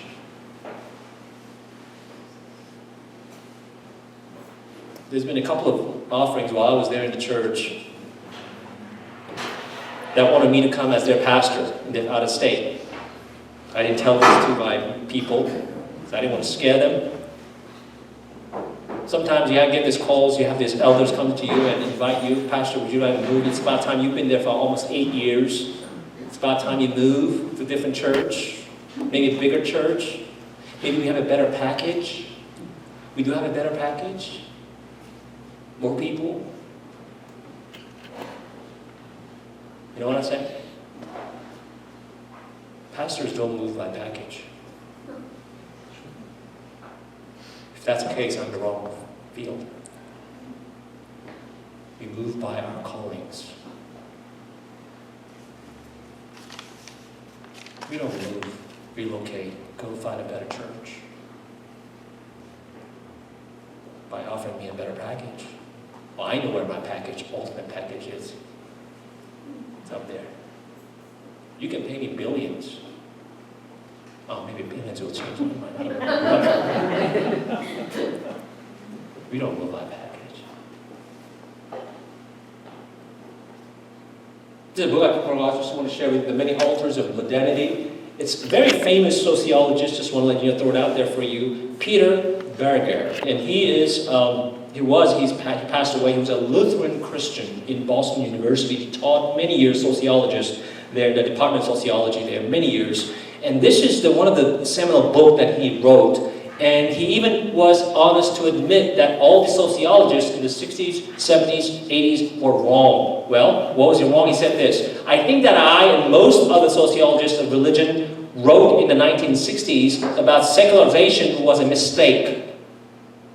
Our underlying assumption or argument was that secularization and modernity go hand in hand. With more modernization comes more secularization. He said, as the world gets more modernized, the world will be more secular. And he's saying, guess what? We were dead wrong. These guys are the think tank, the academia, the intellectuals, so we call, the professors, doctors. He's saying we were wrong when we had this assumption, this projection or prediction back in the 60s. Why? Look at this. Remember, those of you who love history, 18th, 19th century, late 19th, under 4 different periods, categories.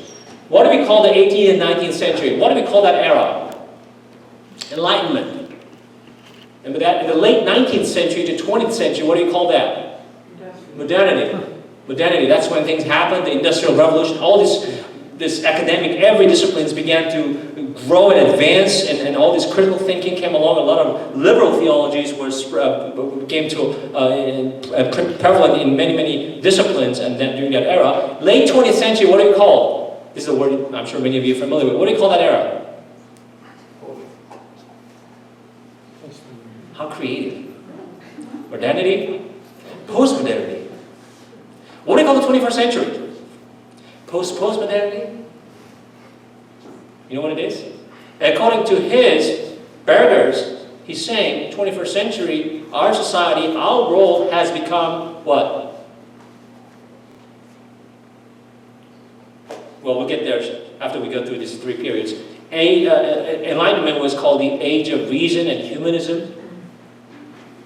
Modernity was called skepticism, rationalism, that took place as its main thrust of that culture, of that era, especially in the academia, among the intellectuals. In the late 20th century, of course, we have no absolute truth. Remember that? It's all about individualism. It's all about relativism. Pragmatism. If it works, do it. If it doesn't work, don't do it. Doesn't matter. Whether it's biblical, whether it's scriptural, whether it's consistent, compatible with what God teaches, it doesn't matter. If it works, do it. That's pragmatism at its core. And then 21st century, now we're living in a world of what? Not secularism. We live in a world of pluralism. And what's that all about? Well, that's what in a nutshell, that's what it is. Validation of every belief. You believe what you believe is right. Guess what? What I believe is right too. Whatever you believe, that's fine. Keep it to yourself. That's solid. That's the truth. But guess what? What I believe is also true. So it doesn't matter what you believe. Whether you're Universalist, Unitarian Christians, whether you're Armenian Memorial Christians, whether you're Watertown Evangelical Christians, whatever you believe, Mormons, Jehovah's Witnesses, Sikhs, Hinduism, all that, it does not matter. What you believe is, in the end, all roads lead to God. It's a validation of every belief. So based on his observation, this is what he said, and we'll just pause this in 1 minute. Dominance of pluralism, that's what he said, that's what his observation is. He looks at the other world and the culture, society around it, and says, this is what's happening in our world today, especially in America. Church has become volunteer associations, and by that he means that the church has become one other option for people. When I was growing up, when you woke up in the morning on Sunday morning, where do you go? Church. You go to church. Some of you grew up that culture, remember? When you wake up, where do you go? You don't go to the movie theater. You don't go to the mall. Where do you go? Church. And whether that was good or not, go to church. Default. It is no longer true. Where were you last Sunday? Oh, I was in my house project. I was just working on that. Where are you? Just checking you in. I haven't seen you for a while now. Where are you? Oh, every Sunday maybe I have to go to the sport event. My son's playing baseball. What time? 9 a.m. Sunday morning. I'm not saying that's bad. It's changed.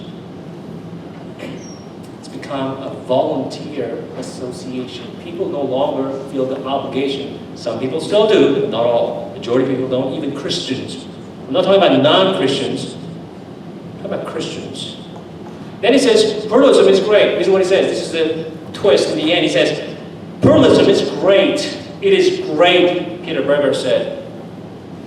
Why? Because he places you and I into the world of the, guess where? Back to the early church. What he's saying there is, guess what? He places you and I in the same culture where the early Christians were in the first century. You think our culture has advanced? Guess what? He says, It may be packaged differently. It may be seen as differently. But guess what? This concept, the notion of pluralism, places back us where the Apostle Paul were. You think our culture is pluralistic? Have you read the letters, Pauline letters? How pluralistic their culture and society was?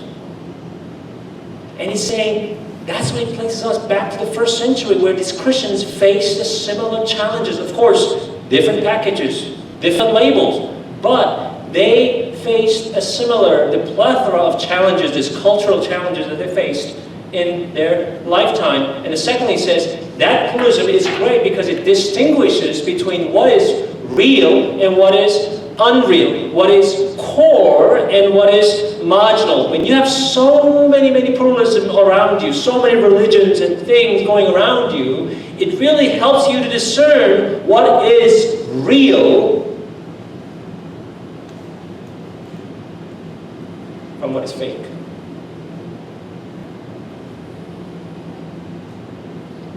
So that's the culture you and I live in right now today. Whether you admit it or not, all around you, the moment you wake up, the moment you walk out the room, the culture that when you walk out the streets of Mount Auburn Street or wherever you are, we live in an era of pluralistic society. The question is, how do you and I follow Christ in a world of pluralism? In a culture where they advocate, they endorse, they promote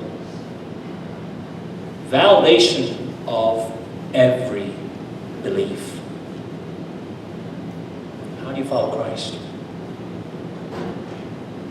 And that's what I'll be spending on the second hour, right after lunch. But I'll just finish here. I know some of you are looking at me, Pastor, I'm hungry. And guess what? I'm hungry too. So if you don't Are you taking questions at all, or or after? now or later?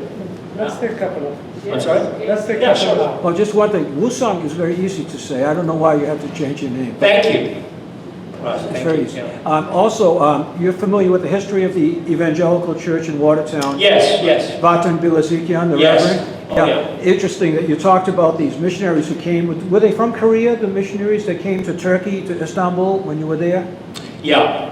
These Interesting were- that these were- Vatan Bilazikian was actually put into prison in That's right, Turkey Mirage, yeah. for preaching the gospel. That's right. And they said, oh, you're claiming that Christ is going to come down Yeah. to earth and take over this kingdom. I know this from my project.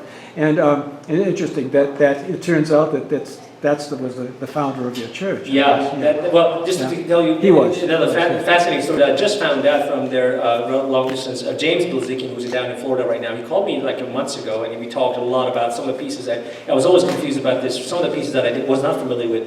But when his mother, Barton's mother, when they were fleeing the massacre, the genocide in Turkey, the Turkish government sometime in the early 19th century said, okay, all Armenians leave Turkey, but leave your belongings here.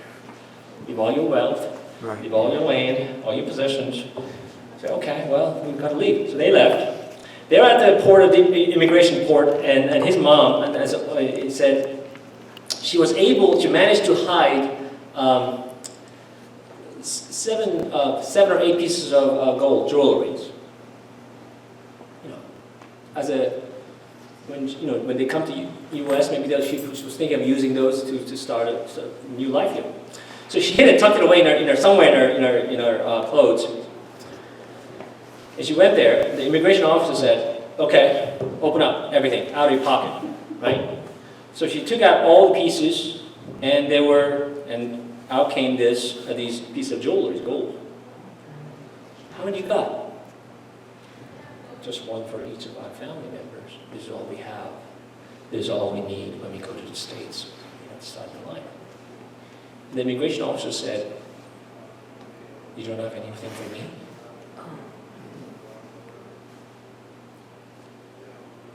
What would you do in a situation like that? Would you just say, "Here's one, just out here"? I think I would have done that. You have 7 pieces of jewelry. Said, "Okay, fine.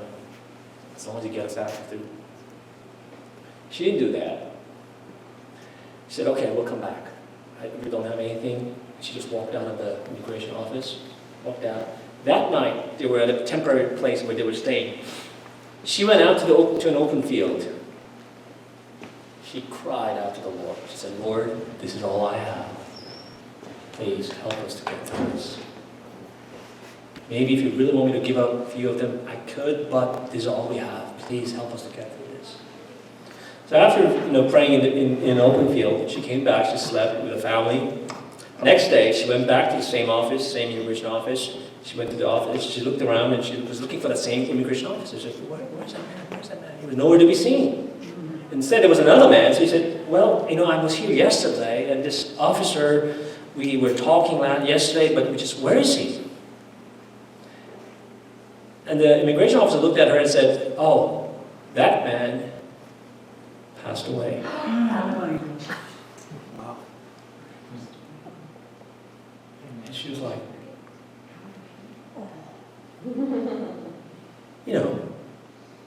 why? Why? And the immigration officer said, she was asking, why? How? Why did he pass away?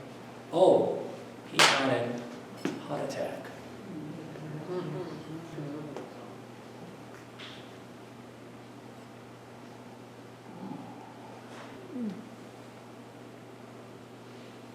They just went through. They went through and they came here. And that's when they started work on the downtown Boston area as a tailor. Right? Watertown was a tailor. He was a very handyman in terms of he was a very good craftsman, a tailor, very gifted tailor. And that's how he started the church. And of course, there are many other stories that I could go on and on. But that's just one of them, and how the church. And by the way, just to give you a little announcement, we are planning to have a seminar on May 2nd. On May 2nd, we have a speaker from. His name is. He's a father of our youth pastor, actually. He's a professor of. His specializes expertise is on genocide and economics around the world. He's been, I found out a few months ago that he's been a very global, world-renowned scholar when it comes to genocide and how genocide impacts that nation's economics and economy, basically. So I've asked him, hey, he's not an Armenian, he's a non-Armenian scholar, professor. I said, would you mind, since there's great interest? I've heard some Armenian speakers in the past to be informed, to learn. It'll be interesting to have a non-Armenian come and shed light on your perspective of that whole thing, historically, or what that really means in terms of the whole impact that it has brought in the life of the Armenian community around the world. I said, I'd love to do that. I'd love to do that. And of course, I asked him. I said, Charles Chuck. His name is Charles Anderton. He teaches at Holy Cross in college. I said, Chuck, what do you think? What do you view the massacre, the genocide, what happened in the late 19th and the early 20th century? Do you see that as a massacre or a genocide? I said, he told me, Pastor Calvin, that was clearly a genocide. Both from a scholarly perspective, both from however you see it, historical perspective. But I'll have more to say on that, but it'll be great to kind of to come and share my talk. And he's been invited to government. He's been to Russia many times. He's been to Eastern Europe many times. He's been invited. In fact, he's on his way to in May. He's in his way to India to teach and to speak. But before he leaves, he was gracious enough to come. And I said, Chuck, I'd love to make this a community event instead of our church. I know some pastors here. I know some other Armenian pastors. Maybe I'll reach out to them and say, hey, come and hear a perspective from a non-Armenian scholar, historian, and then professor. So that's going to happen in May 2nd. So I'll let that information. I'll pass it on to Pastor Bettis and of course other Armenian community here to come and listen to a man who will willing, and he's a Christian. He's a Christian. His son's a youth pastor. Not that all parents of youth pastors are Christians, but he happens to be Christians, very devout Christians. His wife's a professor as well. She teaches economics as well at a different college. But we've been so blessed and privileged to have him speak that day, May 2nd. So I'll tell you more about the details, of course, in the forthcoming days. All right? But can I pray for the lunch? Let's pray. Father, thank you so much for your people here this morning. Nothing is coincident. I'm not here by coincidence, certainly not. You never waste your servants. You send us when we obey. You place us where we need to be. Whether the church is big or large or struggling, whatever it is. Thank you. Bless your people this morning. Continue to open our hearts. Stir our hearts as we continue to serve you and your kingdom and your church here. Bless our time, Lord, together as we eat. As your word says, we to enjoy food and fellowship among your people. And that's what we're about to do. Bless those hands that have prepared this meal. Bless your people, Lord, as we share and exchange our life together, our walk together in Christ, and only for your glory. In Jesus' precious name we pray. Amen. Thank you. Thank you.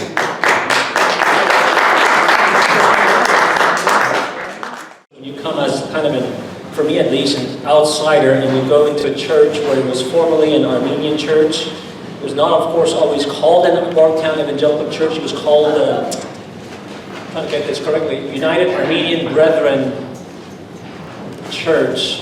And then they changed the name in 1964 to Watertown Evangelical Church. And I always wondered, what puzzled me was, who came up with that name? Because they somehow they said, you know, we no longer want to remain as an Armenian ethnic church, but we want to open the door for all people from all backgrounds, from all the nations. So in 1964, now think about historical, think about that. What was going on in 1964 in this country? Vietnam. Civil rights, Vietnam and civil rights movement. Remember that? So at that time, the board members got together, and they have, of course, other challenges as well. And they got together and they changed the name. But for the last, at least when I came, for the last 5-7 years, I've been going around and asking, people outside the church, Armenians out there, who named this church Watertown Evangelical Church in 1964? It's brilliant. Who named that? I've asked the elder, I've asked some of the close, long-time members. I even asked a lady who was a 95-year-old member at our church, but she didn't know. So one day, we were having a picnic at Philabella Park. There's another 95-year-old in our church, a lady, some of you may know her, Mary.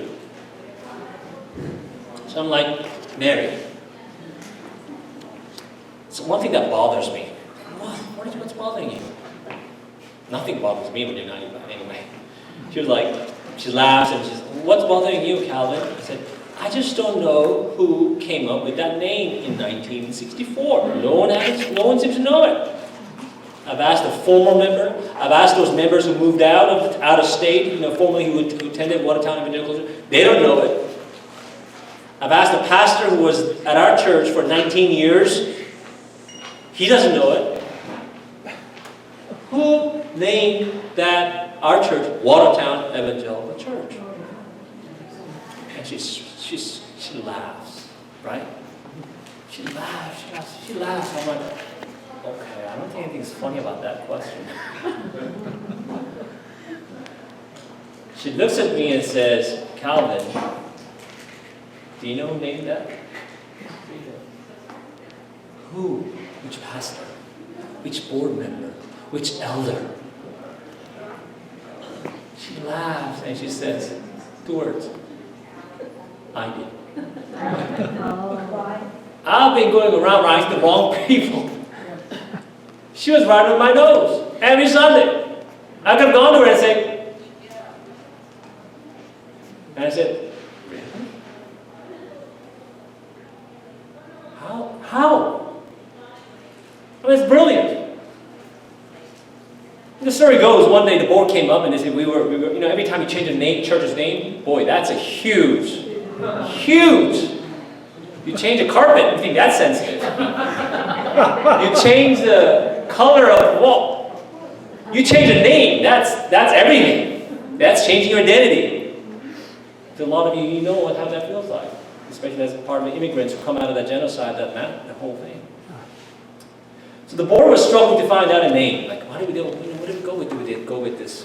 You know, this church, that name, Armenian something, and all that. And then one day, this board member was at one corner in worship downstairs. They were discussing this whole name change issue, and she was like, she overheard the discussion. And she happened to talk to one of the board members at that time. And she said, what about Watertown Evangelical Church? And the board member, the group of men, heard that and said, that's great. That's great.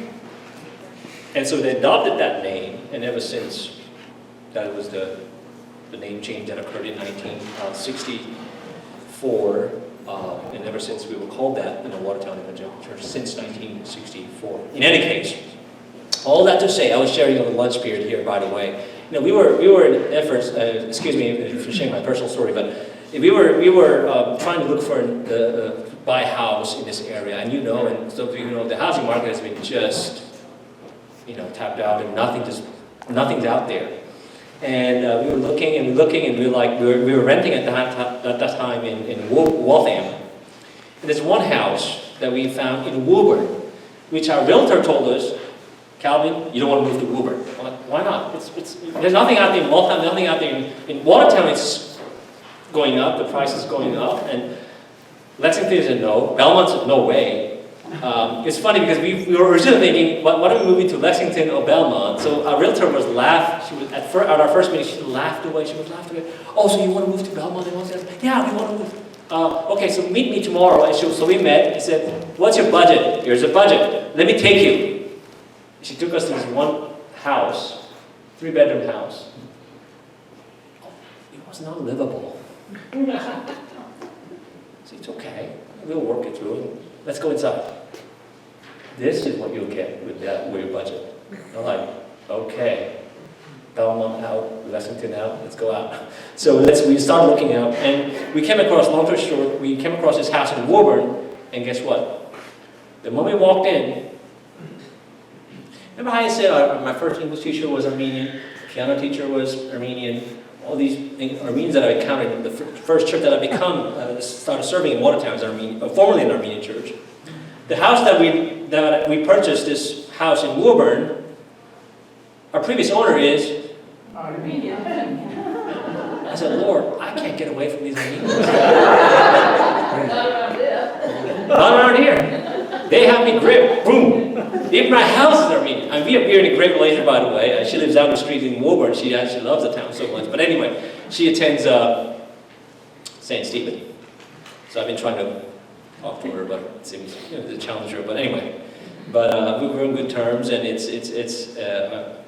there's so much history, so much richness, of course, when you trace back, as all of you know, about the Armenian history. I knew that it was the first nation that became a Christian in 30 AD, but I visited, if you get a chance, I visited a Bible museum in Washington, D.C. last year. And you go in there, and it's 5th floor building right in downtown area. Great, great museum. You can spend almost 2 days. We were there for like 3 hours. But one of the things that hit me, which I did not know about the Armenian language, I almost took a snapshot of that, is that Armenian language was created to translate the Bible. That's fascinating. Well, you guys might think, you got a little longer. To me, or as a historian, that's fascinating. That an ethnic language is created in order to translate the Scripture. There's so much there. I think you can unpack. Historically, not just linguistically, culturally, spiritually speaking, theologically speaking. There's just so much there. So I was just so astounded by that last year when I visited that, which I'm planning to visit again because I didn't get to the 4th and the 5th floor of the Bible Museum. It's great. It's great. I heard about it from one of my members who've been there, who visited that place. So I had to visit it, but I thought I could just finish visiting in 3 hours, which is a long time still. But that was not enough. So anyway, so we're living in this. We'll have a Q&A session, by the way. This session is not as long as the previous one, of course. But we'll now address, how do you, now that we know that we are surrounded in a culture of pluralism, now that we know these are the cultural narratives, if you will, or the way I like to call them, trends, or cultures that we are surrounded with. How do we follow Christ? How do we continue to, obey and live a Christian life that is worthy of Him? So we're going to discuss all that. The first step is this. What I propose is, how do you engage with the cultural narratives around us? Well, first of all, you have to be ready to defend your faith with gentleness and respect. This is a passage in 1 Peter chapter 3:15. Peter says this, basically, always being prepared to make a defense to anyone, not just Armenians, not just Americans, not just Koreans, not just Middle Easterners, who asks you for a reason for the hope that is in you. Yet do it with gentleness and respect. Peter is saying to this By the way, he's addressing to these Christians, Gentile Christians, in the region of Galatia, which is the modern-day Turkey, northern Middle Eastern part of Turkey. He's addressing to these Gentile Christians, not Jewish Christians. Christians, be ready, prepared to defend your faith. And the word there, the defense is, some of you may know this, the word defense there is where we get the word apologetics. Be ready to share the gospel. Be ready to share about the news of Jesus Christ to whomever you come into contact with. For the hope that is in you, that's Paul Peter's way of saying, your gospel, the hope that you have in Christ, share that. Be ready to say it, but do it not with arrogance, not with pride, not with the attitude of, I'm better than you, with gentleness and respect. You may not win them over one first time, that's okay. I have a member in our church who's a part of Gideon ministry. Some of you know Gideon's ministry. It's been a long time over, handing out those Bibles, New Testament Bibles. You go to a hotel, check into a hotel, you always have the drawers out, and there's always next to your bed, there's a Bible. Well, it's Gideon's. He's an African-American gentleman. He works at a pharmaceutical company in Cambridge, but he's obsessed, let me put it that way, obsessed with this Gideon's ministry, handing out these New Testament Bibles. He gives them a bus, off the bus, in the street, in stores, wherever he goes. He always carries a bunch of them in his bag. He just hands them out. And sometimes, those individuals come back to him and say, what is this? What is this? And sometimes he has a conversation. Sometimes they say, I don't like that, I don't believe in this. And they give it to him. Say, I don't need this. Say, well, take it. It's free. And when you have a chance, just read it. He doesn't always get warm response. Sometimes like, I don't need this. You keep it yourself. Okay. With grace, with humility. He does not feel humiliated, by the way, because he's not doing this for himself. If that were the case, oh yeah. He's doing it for Christ. And sometimes he talks to people. About the gospel. And it says, Paul says, just be ready, be ready. Now it's interesting, there was a survey a number of years ago. How many Christians in this country are able to articulate the gospel to the people around them? If somebody came up to you in the street right now in Mount Auburn and said, okay, RP, what's gospel? Why do you believe in Jesus? The last thing one says is, I don't know, talk to my pastor. Are you able to articulate your faith? Why you believe in Jesus? Very important. Because I can tell you a lot of Mormons, a lot of Jehovah's Witnesses, a lot of these people from different faiths, oh, they can do it. I have many of them actually show up on my doorsteps, both Mormons and Jehovah's Witnesses, both when I was in Waltham. Of course, they would go away, shy away until I told them I'm a pastor. But they would show up. The book, Watchtower, the Mormon book. Read it, sir, read it. I don't need it. Read it, it's good for you, good for your soul. I said, oh, I know, but I have a book that is really good for my soul. Keep it to yourself. Like, no, this is for you, free, just keep it. I said, okay, I'll keep it, but I have another book that's for you. What is it? The Bible. Oh, it's the same. I said, really? The cover's different. The title's different. And then eventually, of course, the long story short, I told them, like, you know what, I'm actually a pastor.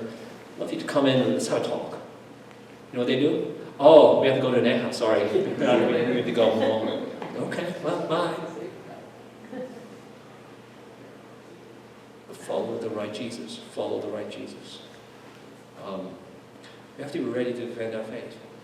It's not only for pastors or missionaries no longer. Our culture is changing. Our neighbors are changing. Are you ready to share the gospel? Secondly, don't be afraid to question their presupposition and assumption. Don't be afraid to, when somebody throws you the big names, in the name of science, in the name of other religion. Don't be intimidated, but be ready to even challenge their question. Like I shared with you a moment ago, like if someone comes to you and says, can you prove God's existence through science? I say, no, I can't. But I have a question for you. Can you prove God's non-existence through science? Don't be afraid to question their assumption. Big Bang Theory. That's huge. The children are learning that in the public school. I had a 4th grade conversation with my daughter. My first eldest daughter went to Watertown public school. She's now middle school, but came back one day and said, Daddy, do you know about Big Bang? I said, I know a little bit about it. We sat down, we had to talk. Big Bang is a philosophical, it's not a scientific theory. It's not. It's a philosophical theory. And to say the least, nobody can prove it. So when people, so-called intellectual or scientists, throw you at these big things, big top names like Big Bang and God, that's how God originated. Well, guess what? Nobody was able to prove it. It is not a scientific theory. It is a philosophical theory. You can't prove or disprove Big Bang, no matter how big the bang is. It's unprovable. It's a theory. It's a hypothesis. Question their presupposition and assumptions. Very important. Don't be intimidated. Ask around.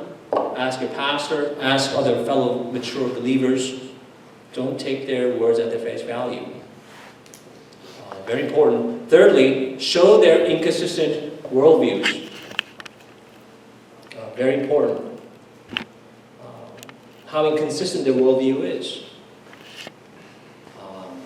People from different faith, people from different background, or atheism, for example. Those people who say, we don't believe in God, we don't need God. There's no hell, there's no... In fact, I met someone, a Christian, by the way, who does not believe in hell. He said, hell, God created that it's a concept. It's a concept to scare people, to have people believe in Jesus, but I don't buy that. I said, have you read the scripture? Yeah, I've read it. Did you read the New Testament? I've read it. The word hell comes up in the gospel, let alone the 27 books, but just the 4 gospels. Does the word hell come up? Yeah, I think Jesus alludes to it, mentions it a couple times. Yeah, he mentions it, but what does it mean? What do you think? Is he talking about metaphorically? Is he using an imagery? He is using it sometimes as part of his parable. He says, well, that's just a concept. He's just trying to scare people to believe in him. Believe me, Jesus doesn't need hell to make you believe in him. It is a real place. It is a real place. It's not imaginary. You take it to Revelation, look at that. Does that look like an imaginary place to you?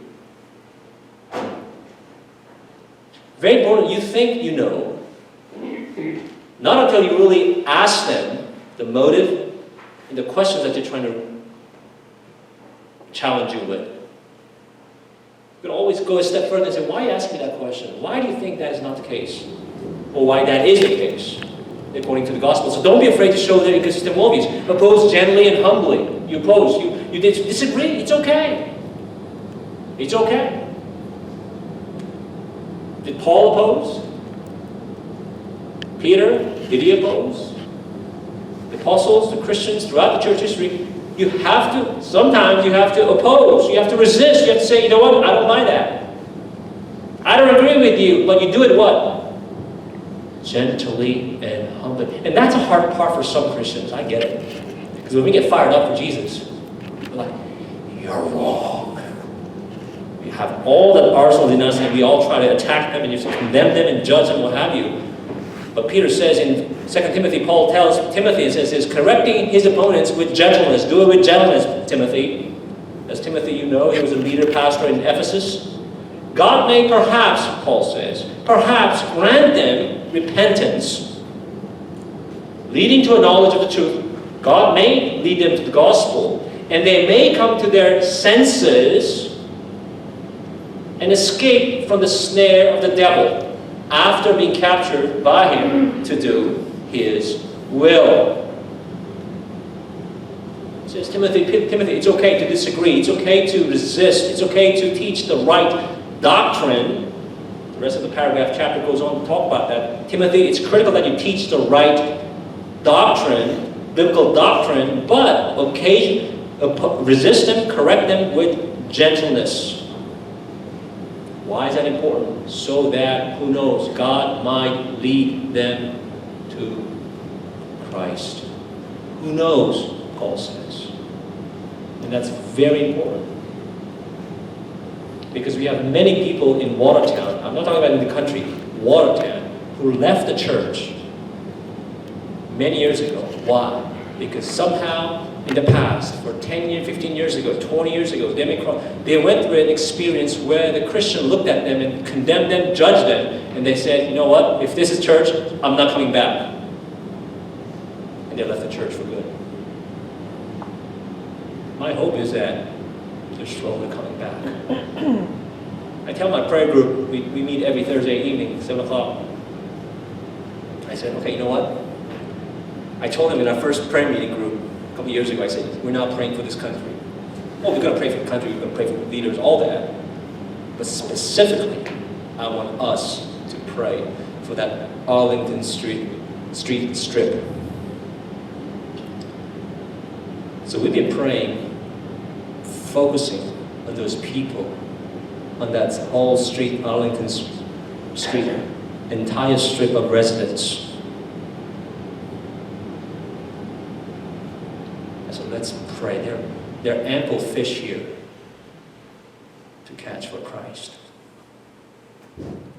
Let the church in Newton deal with the Newtonians. Let the church in Arlington people deal with that. We have plenty of people in Watertown to lead to Christ. And we've been doing that for the last number of years. Our next door neighbor, literally next door, 70, it's okay since she's not here, 75 years old. Never in a church. She's always looked over to our church, found it interesting. Wow, that church is still alive. Wow, it's still people are coming in and out every Sunday. What's going on there? Never in the church. In fact, one of our members tried to share the gospel with her 5 years ago. She said, I don't need this. Turned her down. One day, she wakes up. She shows up on our doorsteps a year and a half ago. She shows up, and I'm like, I thought she was a newcomer. Hi, how are you after worship? Oh, what's your name? Oh, my name is Josephine, and my son, she has a son, mid-50s. I brought my son. I said, wow, that's great. So where do you live? Do you live in Watertown? Do you live in the near? Oh, I live next door. I said, oh, you mean next door? What do you mean next door? Like literally next door? She's like, yeah, literally next door. I said, you mean the house right next to it? I said, yeah. It took you 75, she said, it took me 75 years. 75 years. In fact, one of your church members came to me and shared the gospel about a year or 2 years ago. I said, no. One day I woke up, everything made sense. I told her it wasn't you, it was the Holy Spirit who opened your heart, opened your eyes, unblinded your eyes. And she said, everything made sense. I don't know why. But I was so compelled to come today to worship. And ever since, she's been on fire. Every time she meets, she lives with her granddaughter. You go to church. No, grandma, I don't need church. That's okay. I have my own thing. No, you don't need to go to church. People that she meets in the street. Do you believe in Jesus?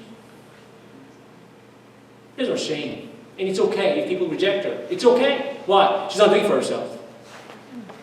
It's okay for her to lose her face. It's okay. She's not doing it for herself.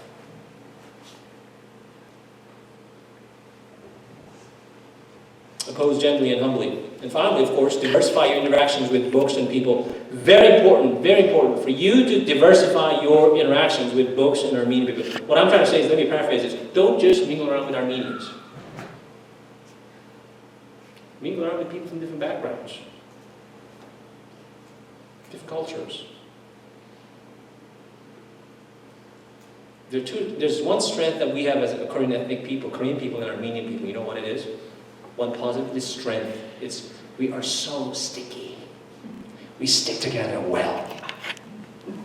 And Armenians are good at that, right? Am I wrong? Koreans, oh boy. We stick together when it comes to issues, when it comes to. But you can't do ministry, we can't evangelize, we can't share the gospel if we just stick ourselves, with ourselves. You've got to diversify your interactions. One of the things I love to do when I came to Watertown is I check out these different restaurants, and some of the restaurants are, they're owned by Turkish people. I go to Brookline to go to Turkish people. I go to a lot of Iranian restaurants, Persian restaurants. I love Persian food, by the way. So I go to these Persian restaurants. I know the owner. I talk to them in Persian, and they freak out. Like, you're the first Asian who can speak. So anyway, so I know pretty much the owners here. And when I talk to them, I'm like, hey, what do you do? What do you do here? Do you work? I'm a pastor. Can I pray for you? And they usually say 9 out of 10 times, say, yeah, sure.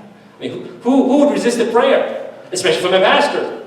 And they have at least a respect for that, to respect the clergy, from whether it's a Muslim imam or a pastor. So, we talk. Pray for them. I love your food. I love this dish I used to have back in Iran when I grew up. But oh, this is great. And they're like, yeah, really? You did? Thank you. And, like, the things I can pray for you and your kids. And they always have things to pray. My kids, my grandkids. And they live a hard life here, of course. And you just make that relationship. You may not win them over for Jesus right away, but at least you let them know that you're praying for them. You know what? You may never get them. You may never win them over. That's okay. As long as you let them know who you are and that you're praying for them. And if they ever have questions, sure. How familiar are you with the Quran?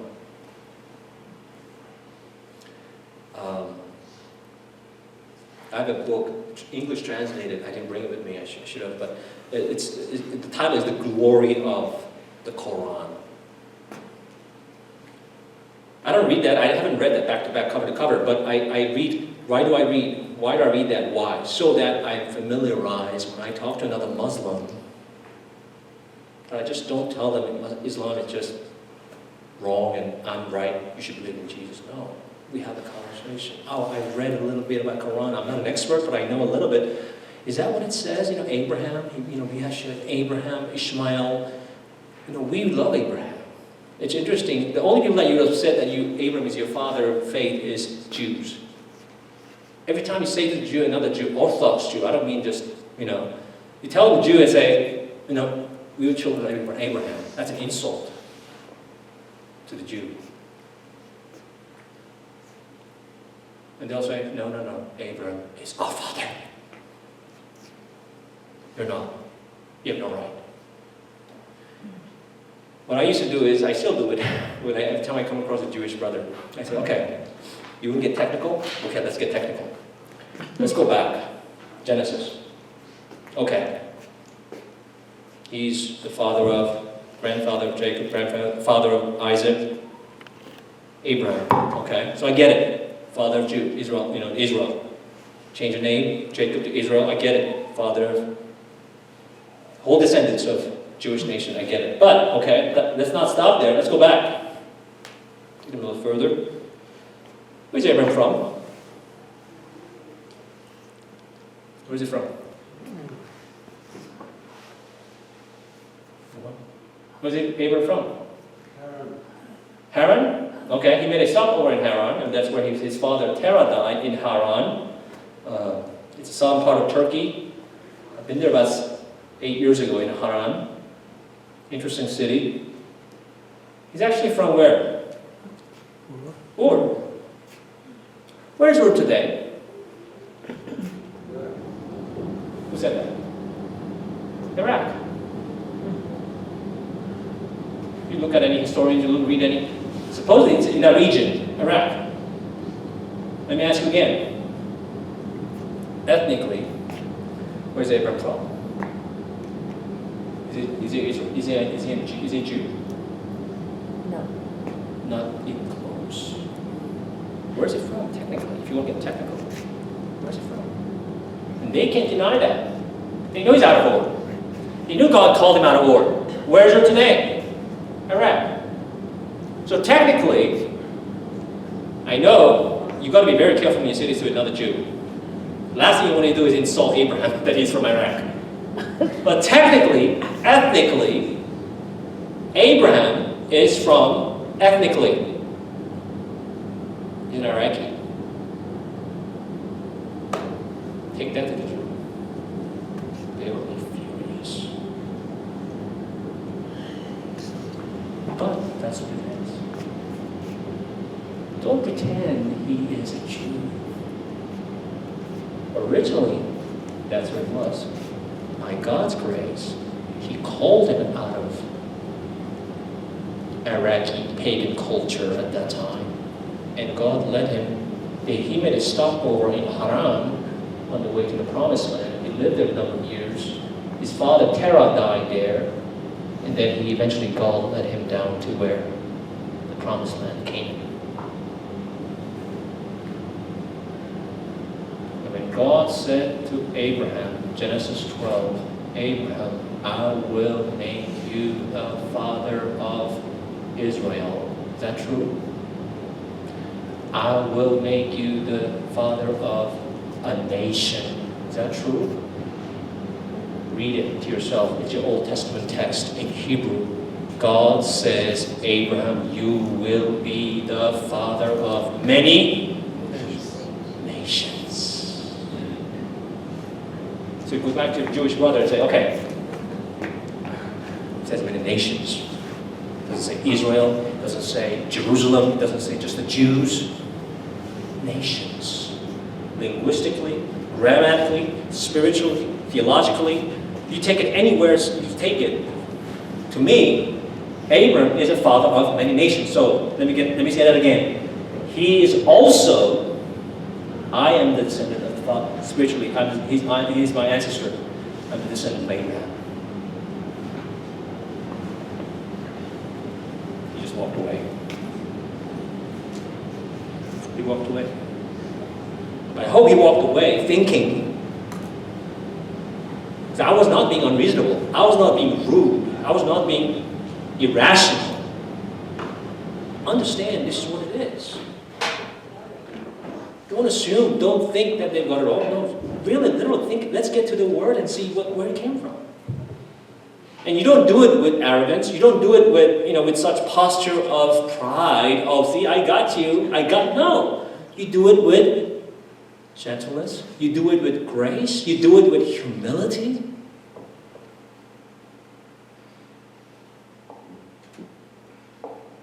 Wrestle with tough questions, right? Wrestle with tough questions. It's tough. Someone talked to me about the issue of gender identity, and that's a hot issue. That's a difficult issue. Of course, I recognize that it's hard. How far do you go? How far do you go? What's your threshold in terms of embracing them? It's a tough question. As I said, we always embrace. We don't stop them from coming worshiping with us on Sunday morning. How else are they going to hear the gospel? But I was sharing with one of the members here, there was a mother whose first son is gay. He's gay. And she told me afterward, she came to me weeks ago, she said, Pastor, he was holding a wedding and I just could not attend his wedding. So what happened? She said, prior to the wedding, I went to my son and I said, son, I love you, Chris. I love you to death. You're still my son. Prior, after, I don't care. But I just cannot attend your wedding. Of course, he was disappointed. But her mother said, hear me out. Hear me out, son. Hear me out. I still love you. But this is why just not able. Why? Because if I go there, my presence there would mean that I am in agreement, that I endorse this, validate this wedding, and I just cannot do that before my God.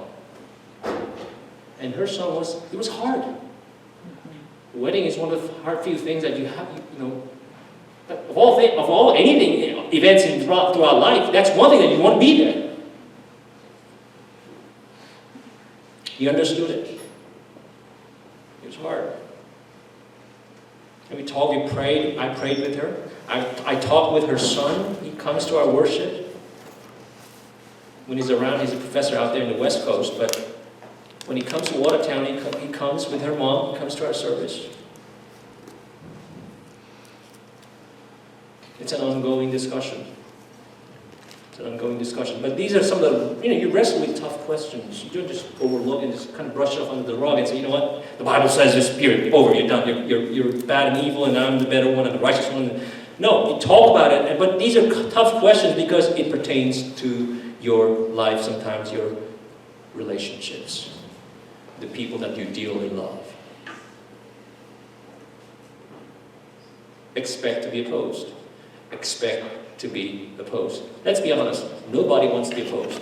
Do you want to be opposed? Do you want somebody to come to you and say no in your face?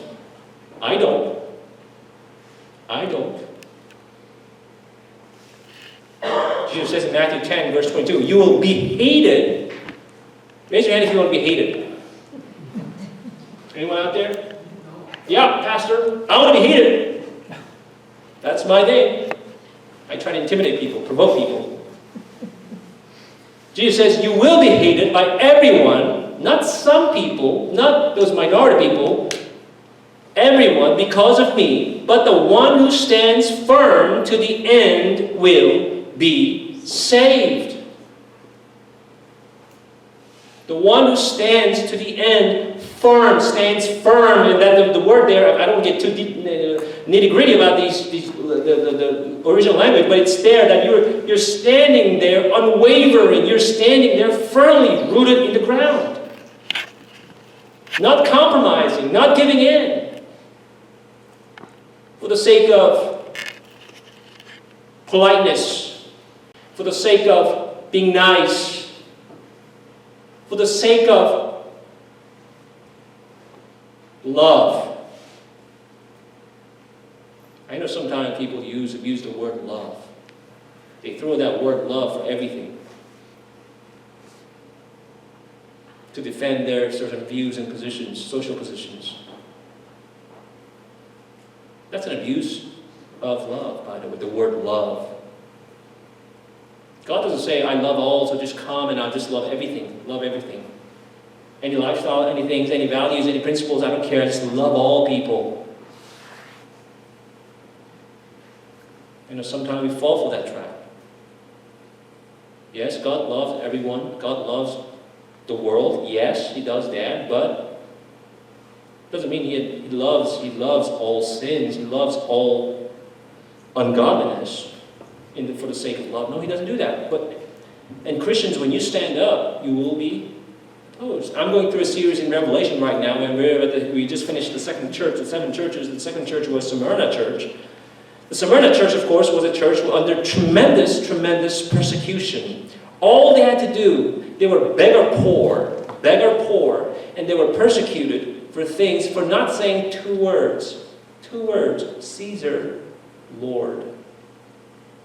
All they had to do to go from poverty to middle class, or poverty to prosperity was, at that time in Smyrna, 1st century, you go to an imperial temple, the Roman Emperor temple, you grab a pinch of salt or a pinch of incense, you throw it in front of a statue, and you say, Caesar is Lord, period. You walk away. That's all you have to do. And then guess what? Your lifestyle will change from what? Beggar poor to prosperity.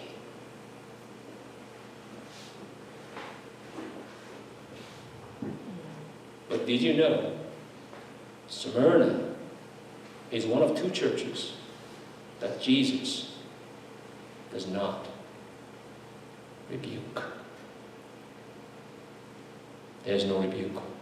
He has words of rebuke for every other churches. Ephesian church, Pergamum church, Thyatira church, all the churches except 2 churches. One of them is Smyrna church. Why? Because they refuse to say those 2 words.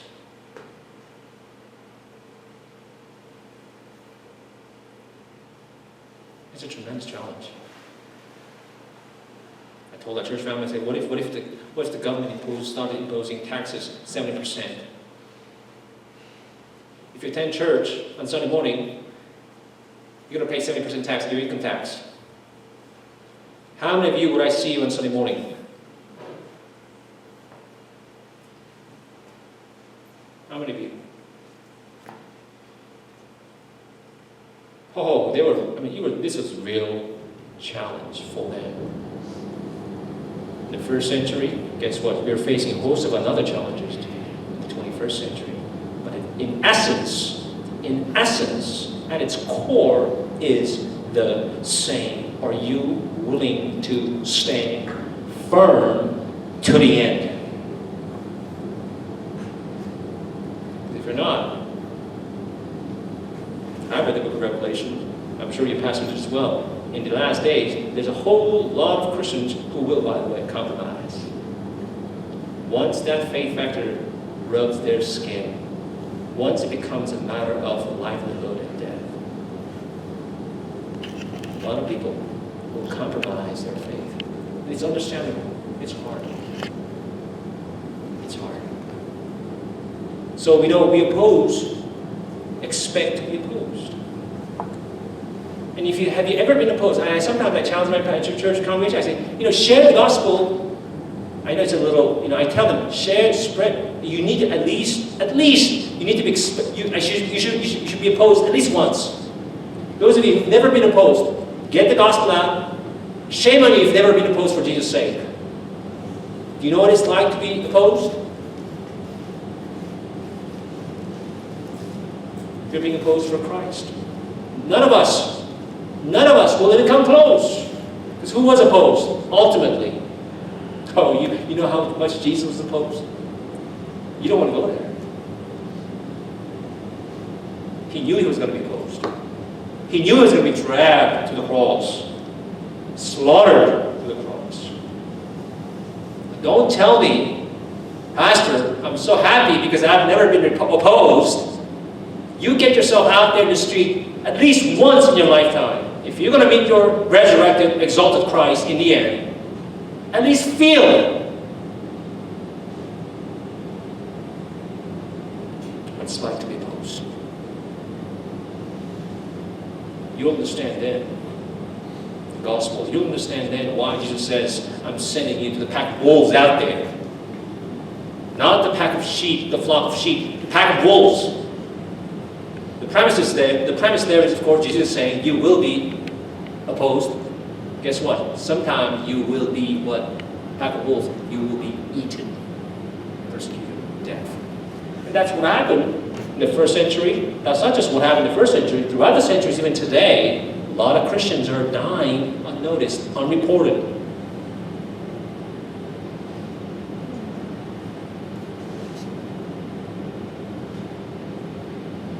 We have a young family member who is young, talented, gifted, from prestigious schools, graduated, fine education. She decided to marry a missionary and they go to the northern part of Africa. I'm not allowed to say the name of the country, but they live right across the refugee camp in Africa, and they've been learning Arabic for the last 5 years. Could they have found a job here in the United States, in Boston area, and get a job and move on with their... Of course. Sure. Both of their parents graduated of MIT. They've been, all that.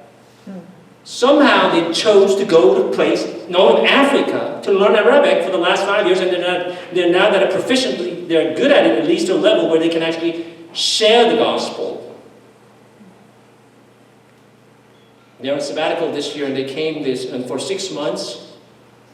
They have 2 kids who were born there in Northern Africa. They're bilingual, trilingual, because a lot of kids in Africa, they learn language, like 3 languages is a common thing, like 4 or 5 languages, like that's how they grow.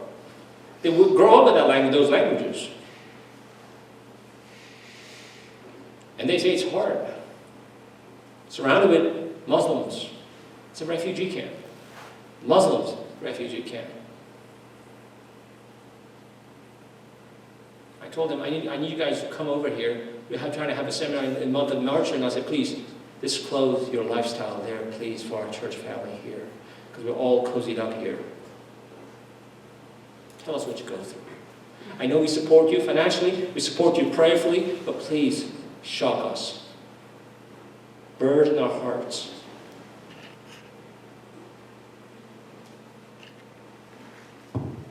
Expect to be opposed. And here we are in the United States trying to save our face. I don't go out there to share the gospel because I don't want to be opposed. Are you kidding me? Are you kidding me?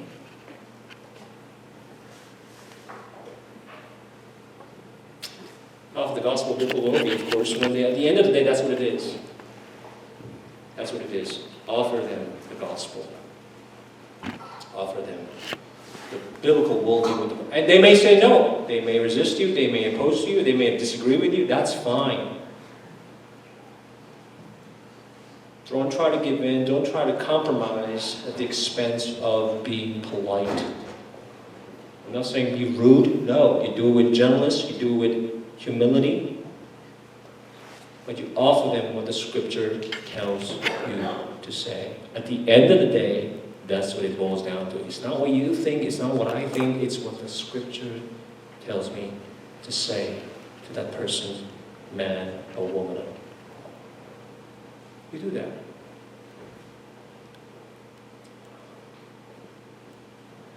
Cultures change all the time. All the time. There's a survey done. I read this article in the Fox News article. That's where I got it from. But the source is, actually the survey was done among the millennials. Why millennials may not return to religious fold. Why millennials are not returning to church, basically. Why are they leaving the church? Why are they leaving the church? They did a survey. Here are 3 reasons.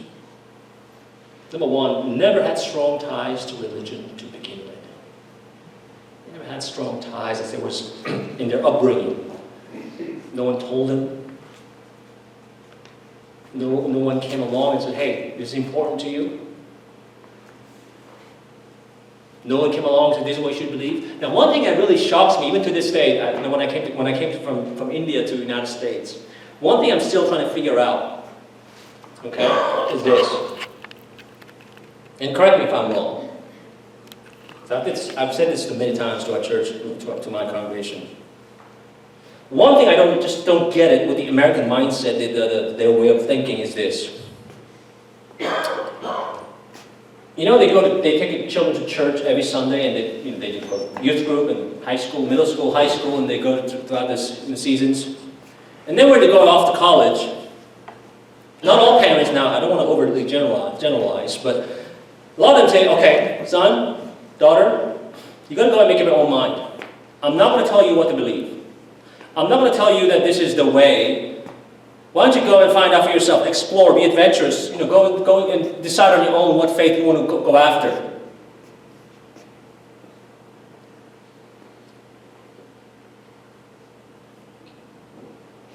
And I always asked, why? Why? Think about it. When it comes to sports, do parents go, yeah, just do whatever you want? Basketball, football, soccer, what have you. Once they find out that the child is good at talented in some area, let's say baseball or football, what do? They would do everything, every weekend. They would take them to every game, usually on weekend, on Sunday. They would take them to every game, and even to college, they'll say, what? Son, you better get a scholarship for this. You better apply to schools that really pick you up on football or basketball or sports. But when it comes to faith, they'll say, it's up to you. You find out. It's on your own. Read it if you like to. Read the Bible here and there and explore. Going to another religion, different religion, encounter, read and figure it out and decide on your own. I always tell them, is that what Moses tells them in Exodus to their kids? Is that what Joshua said to his children? Guys, once you're off to college, you're on your own. Read, figure it out, adventure, explore, do what you want, believe what you want. There we go. I just could never understand it.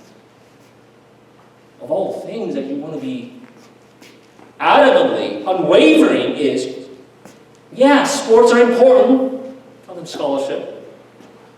Other things in life, yeah, they're important. One thing you don't want to compromise, or one thing you want to say to them is, oh, go on and you pick your own thing, is what?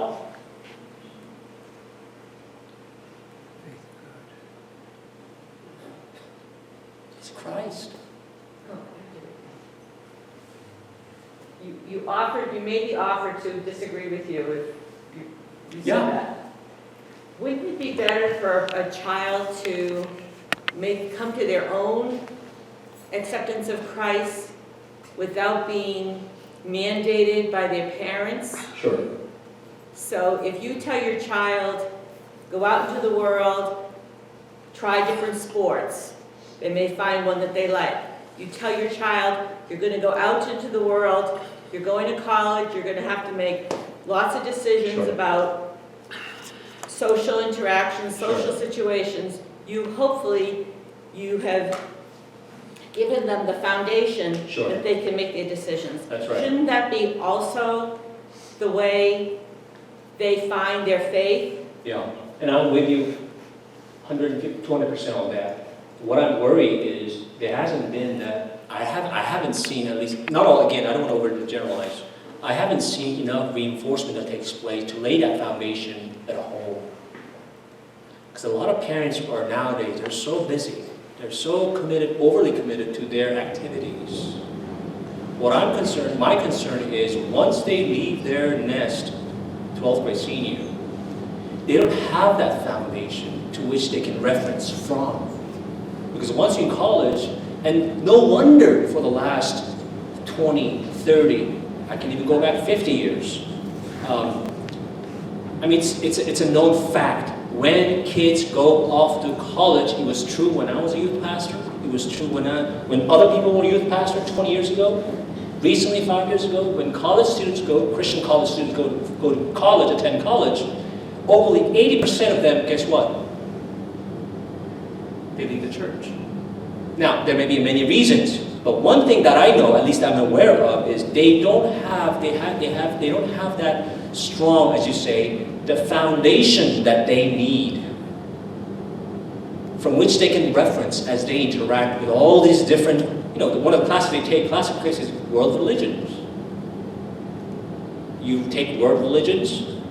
I was told when one of my grandparents and their children, adult children now, she's in her mid-50s, when she went to college, in Dartmouth College, in her English literature class, the professor came up to her and said, "You believe in this stuff?" To her in her face. So she was so struck down, and she came home to ask her mom and said, "Mom, is this really true? Because my professor says this is not true." Now, if you don't have a strong foundation, of course, then you'll be like all over the place. Maybe he's my professor. Maybe he's right. He's a doctorate degree. He's an intellectual. Maybe he's right. That's my concern, though. And that is a very serious. And we've been. I don't want to say again. We've been kind of going through that cycle for at least the last 20 years, if not more. So we should not be surprised if our current generation or even previous generations are not so associated, attached to the church. Why? Who do I blame? When we don't see young people enough in our church, who do I blame? Number one, I blame me, pastors. Number two, I blame the parents. For not challenging, guiding them enough to give them the foundation from which they can build on once they're in college. Now, I'm not saying all parents are like this. There are parents, of course, no doubt. But it's a real battle. If you don't have that reinforcement in your living room, in our living room, not like being a legalistic Pharisaic attitude and approach that say you must go to church and drag them to church, as if that leads to another negative outcome, because they don't want to go to church again. Now, once they're in college, they're like, yeah, I feel free. I can do whatever I want. But to be able to build that culture and climate in your living room with your children, that this is really matters to you. It's not a matter of choice. Christ is not a matter of choice. It's not like you walk into a shop and say, oh, I don't like that cookie. I like this. This is my favorite. I'll take that.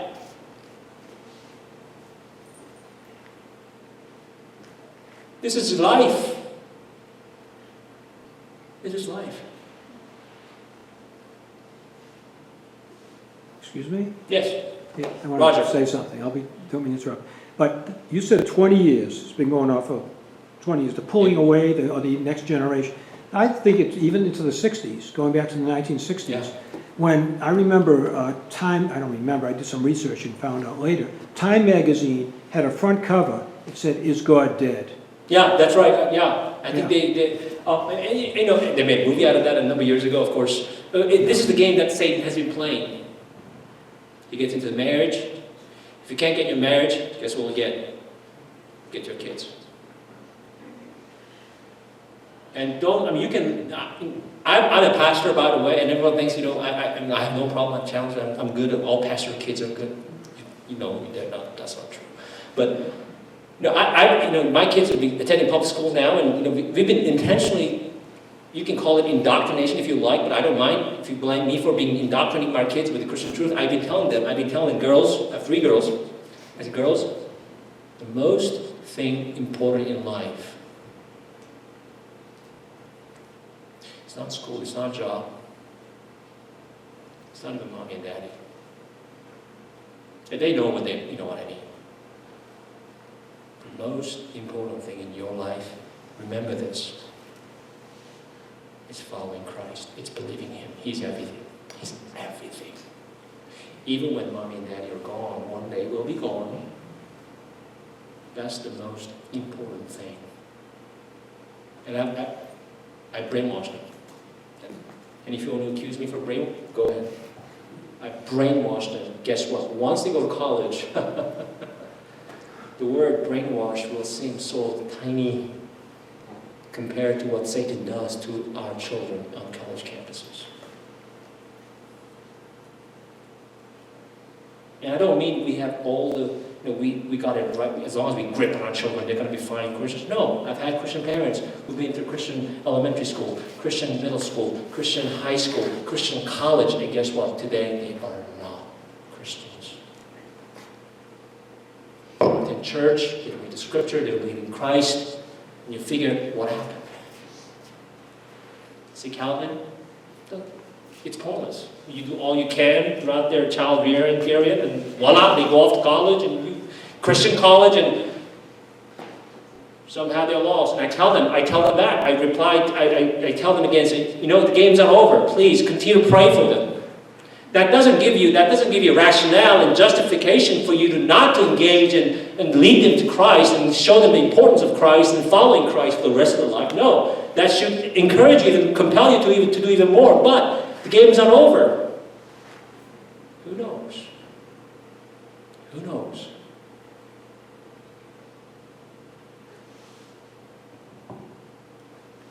Increasingly likely to have a spouse who is non-religious. This is understandable, of course. That's why Paul encourages, does it surprise you? Paul encourages in 1 Corinthians why believers should marry a believer. Now, that doesn't guarantee solid biblical marriage, because we all know it. Sometimes Christian marriage sometimes break apart. I've seen it. Let's not pretend. But that's not for us to justify and say, oh, I can just go out and marry non-Christians, and that's okay. Look at all the Christians, their marriage is breaking apart, so what's the difference? I can just marry anyone I want. No! Paul says. No. And if you have a non-Christian spouse, obviously that reinforcement is not going to be the same. I can tell you a ton of examples from my congregation where the spouse is still atheist, still non-Christian. We pray for them, we talk with them, they come occasionally twice a year, you know when, Easter and Christmas. I don't mind that, at least they come during those two occasions, and we have a very cordial, friendly discussion. But it's hard. It's hard. That 95-year-old lady in our church, she's single. She's been single for the last 95 years. Go figure. Man, I don't know what men are thinking. We just did not live up to her expectation, I guess. But anyway, I sat down with her. I took her to where's that Chateau. That's her favorite restaurant. We were talking. I said, "You got to tell me, man. I mean, I know it's a little personal matter, but tell me. I'm a pastor. Let's have it. Why haven't you married? Wasn't there one man who got your attention? One man came along and said, marry." And she laughs again. Says, "Oh, yes, there was one." I said, "There had to be one." Who was he? I mean, even if you tell me, I don't know. Who knows if that person is still alive, but who was that person like? They said, "Oh, he was wealthy. Wealthy. He was so rich." So one day we met in a restaurant. They arranged this to a date, what we call a date. And then they got to know each other, and he was rich in this town. Like he was like, not just rich, but rich. I said, "Calvin, my parents were disappointed when I told them." I said, "No. I can understand your parent." "Yeah, I would be too. You let go of that opportunity." She said, "I don't regret it to this day, Calvin. He was not a Christian."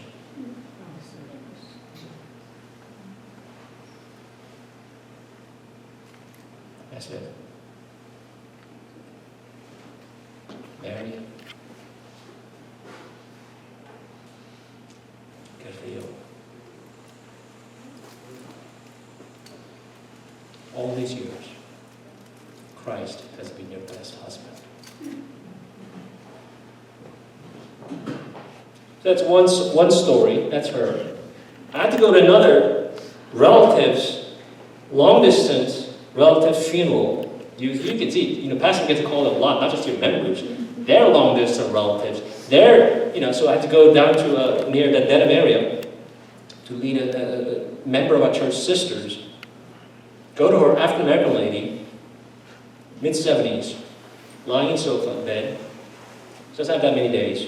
She looks at me in tears and says, "Pastor, I've been married 3 times. I've been married 3 times. It took me," and I'm quoting her, "it took me 3 husbands to know that my true husband is Christ."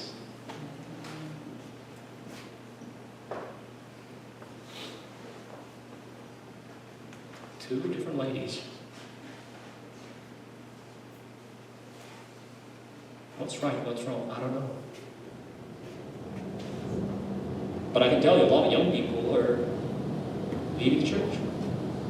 For that reason, whether it be right or wrong, at least that's what the statistics say. Statistics says, here's the final reason, they change view about relationship between morality and religion, of course. Changing view about relationship between morality and religion. In other words, the church keeps changing its standard of morality, especially not what happened in the Catholic Church recently.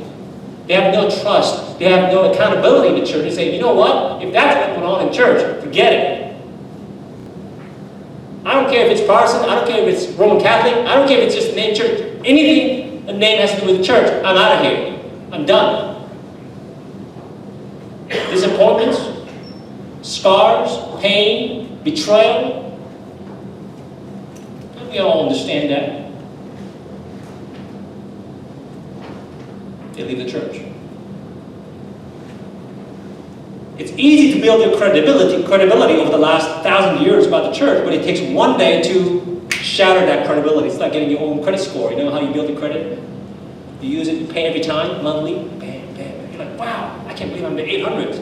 Wow, 850, wow, is that even possible? 800, wow, my credit's great." It takes one bad thing, and then guess what? You'll just go down bankrupt, or your credit score will just dive to your 500, 400, and go on, and you have to declare bankruptcy. And for whatever reason, they're leaving the church. But it's interesting. This is my point. If you look at those 3 things, just carefully reflect on those 3 points. Where can we help these, I don't want to say millennials, where can we help these children? Where? If you look at those three things, where can we help them, assist them, pray for them, educate them, and guide them, mentor them? Where? In your living room. In my living room. We can't just dump it to the church and say, okay, you do everything you do spiritually. We're just going to take care of the things here, all about education. We'll take care of the church. You take care of our church, everything spiritually. You teach them, guide them, everything of that, and you do it as best as you can. We'll do on our parts, as parents. We'll do everything we can in raising our kid, and we just go on and somehow we'll meet. No, it doesn't happen that way. The first primary point of contact of education, spiritual education, is what? It's not the church.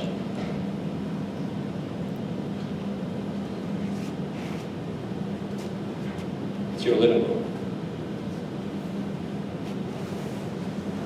And the best place to prove that point is where? You go and read the Old Testament. You go and read Moses. You go to read Exodus. You go and read the book of Joshua.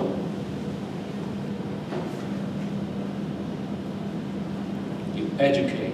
You guide them with love and humility. Of course, it takes a lot of resources. It takes a lot of patience to do that.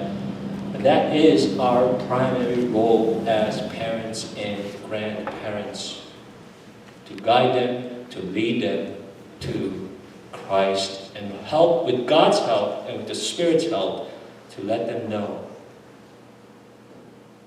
that the one thing that will matter for the rest of their life and for eternity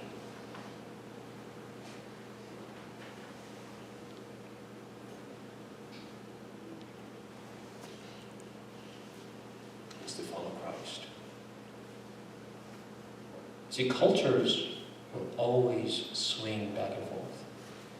Culture has been changing for the last 2,000, or let me say for the last thousands of years.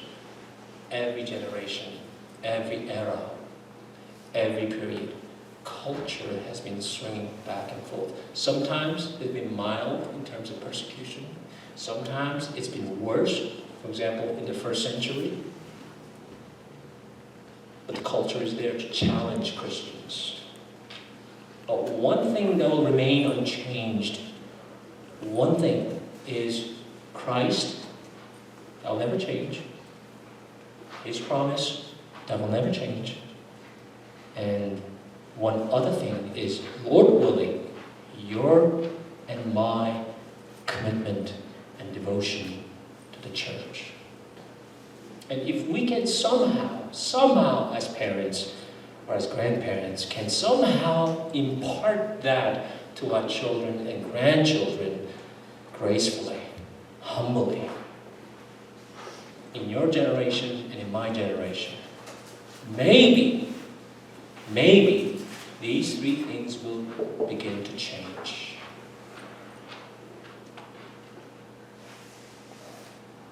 Amen.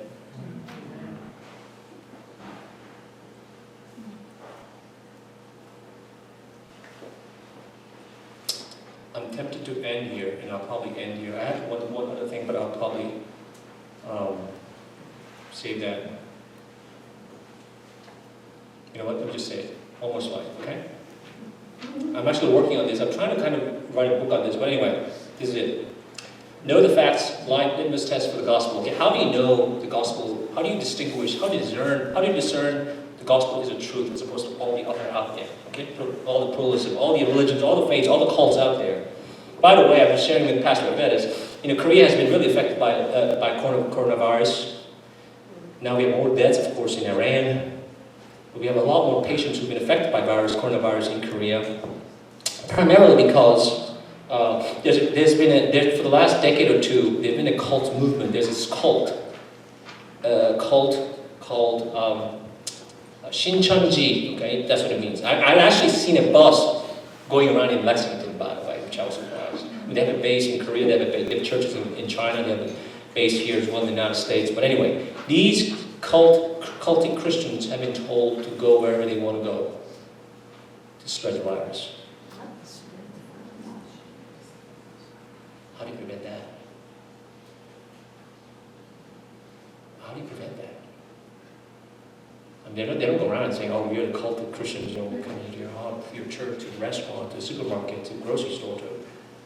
How do you know that? So almost all parts of the country have been just shut down. There's no livelihood. They've been quarantined. How do you discern the truth, the gospel, that Christianity is a real deal, as opposed to, something's fishy here? Remember facts. Okay, know the fact. F-A-C-T-S. Okay? This is how you know whether the gospel, the Christian gospel is true or false. F. If somebody comes to you, let's say somebody comes to your occultic movement and says, hey, I got this gospel, this is it. All what you believe in the church is probably not, your pastor tells you, teaches you, preaches, probably not false. This is what it is. Well, this is a litmus test, okay? Number F, what is it? Foundation. What is a foundation of that faith? Who's a founder, in other words? Is it a book? Is it a founder? Is it an individual? Is it a group of people who started that, whatever the cultic movement of faith is? Find that out.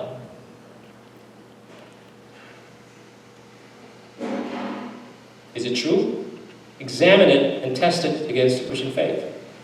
Does it stand? A, afterlife. What does it teach about the afterlife, concerning the afterlife? What does it say about the afterlife? After you die, what happens, in other words? Jehovah's Witnesses, what do you say after you die? What happens? Mormons, what do you say after you die? Hindus, what do you say after you die? Sikhs, what do you say after you die? What happens? What happens to afterlife? Test it. Examine it. C, Christology. Who is Christ to you? What's his identity? Jewish. Who is Christ to you? It's the rabbi. The guy who was crucified, and boy, he was not the Messiah. I can tell you that, Jewish people say. Mormons, who is Christ to you? Jehovah's Witnesses, who is Christ to you? Christology. How do they teach Christology? Do they teach about Christ? Now, how do they define him? What's his identity? And number 2, can you guess? T. Do they teach Trinitarian view of God? Is there a Father, Son, and the Holy Spirit? Is it just one God, monotheistic? Yes, we're monotheistic, but also there's 3 gods, three-person God. Does it teach Father, Son, and Holy Spirit, or does it just teach the Father only? Well, the Son was created by God, according to Jehovah's Witnesses and Mormons. That's not true. Jesus was not created by God the Father. Trinity. S. Can you guess? Salvation. What is their mode of salvation? What is the way in which they encourage people to be saved? And this includes, by the way, salvation by works. Salvation by merit. Is it salvation by grace? Is it salvation by faith, grace alone, in through Christ? Or is it through good deeds, through morality, through what have you out there? Is it through that? Now I can tell you, out of 99.9%, it's interesting how they do bacteria tests. When you get a solution, they always say not 100%, right? They always leave you 0.1%, say this solution covers 99.9% bacteria and blah, blah, blah. All the solutions that you get. The cleaning agent, by the way, if you notice, if you take this litmus test, the 5 measures to any religions out there or cults, guess what? Not one of them will stand. Not one. You can bring me tribal religions from the Amazon, the islands, or African language, African continent, the continent of Africa, or you can bring all these cultist movements all around the world, and you can test it against this. And all of them, if not some of the measures, the standards, whether foundation or Christology or salvation or Trinity or one of them afterlife, it will not stand. And I hope and pray that we Christians will become more reflective and more engaging and dialoguing with people around us as we follow Christ, and be more engaging in helping other people to come to know the saving knowledge of Christ with 2 things: gentleness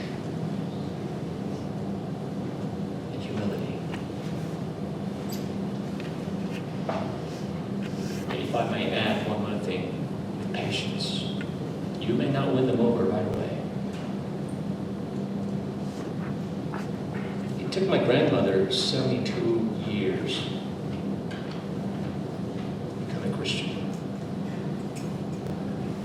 One day she called me up and said, Calvin, I started going to church. Really? Really, Grandma? Yeah. I started going to church. I love it. I said, way up front.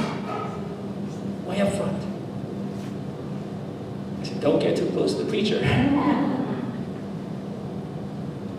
For 73 long years, somehow she resisted. Somehow she said no. But what did it take to, that 73rd year for her to all of a sudden decide, you know what, I better go to church again. I better believe in Jesus. You just never know. Amen. It's an awesome privilege to follow our Christ.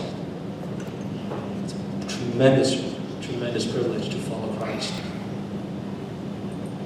Because we follow the amazing, awesome Savior and Lord. Amen.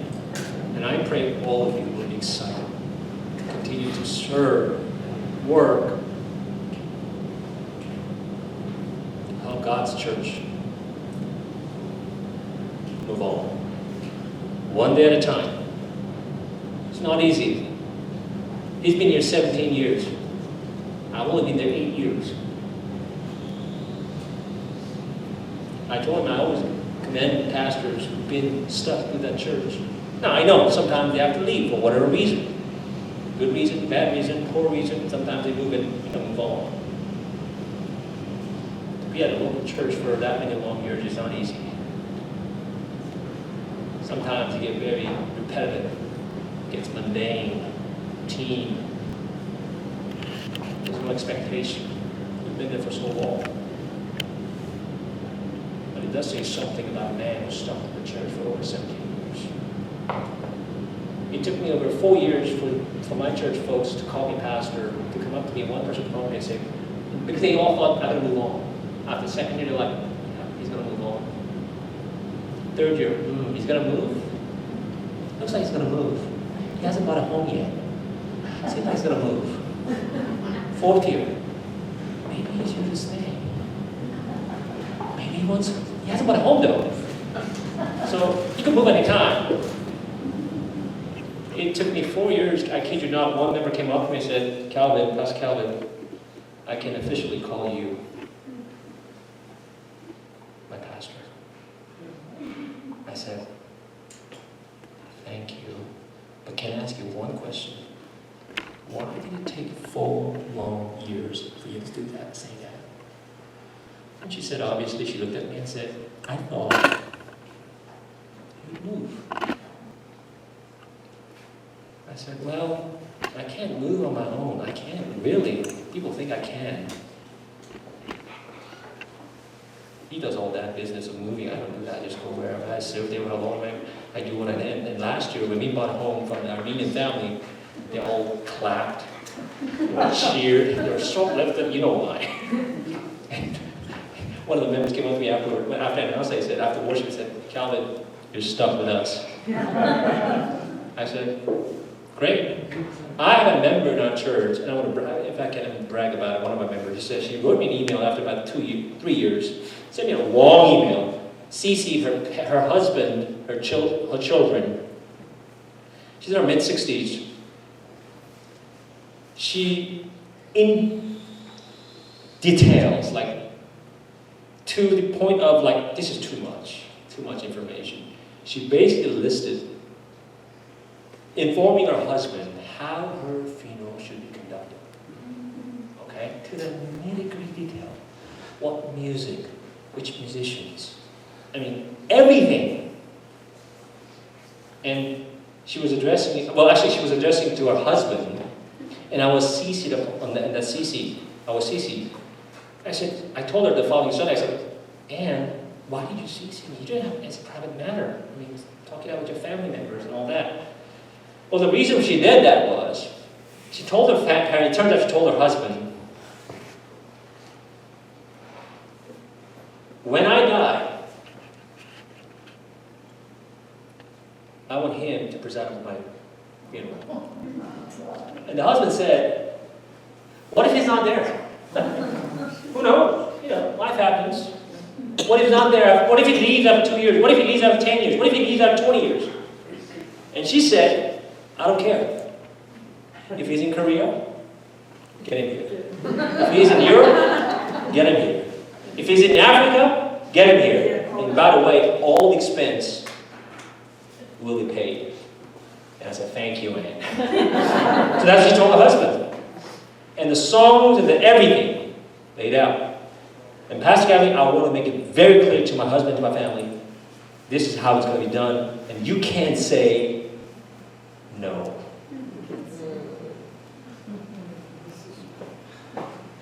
I said, why would I say no? Why would I say no? I love God's people, dedicated, committed people. They're so indescribably precious to Christ, to His kingdom. He said, Pastor, can I have an interview? Can I talk to you for a minute? I said, she lives in Watertown. I went there one night. She had all 3 kids right there sitting around the table. I said, why are they here? I thought I was just meeting you. I said, no, don't worry about it, Calvin. I have something to say. Okay. Sat down. She's talking to her 3 kids, adult kids. Guys? Yeah, Mom? What? I have informed the pastor that the house here belongs to the church.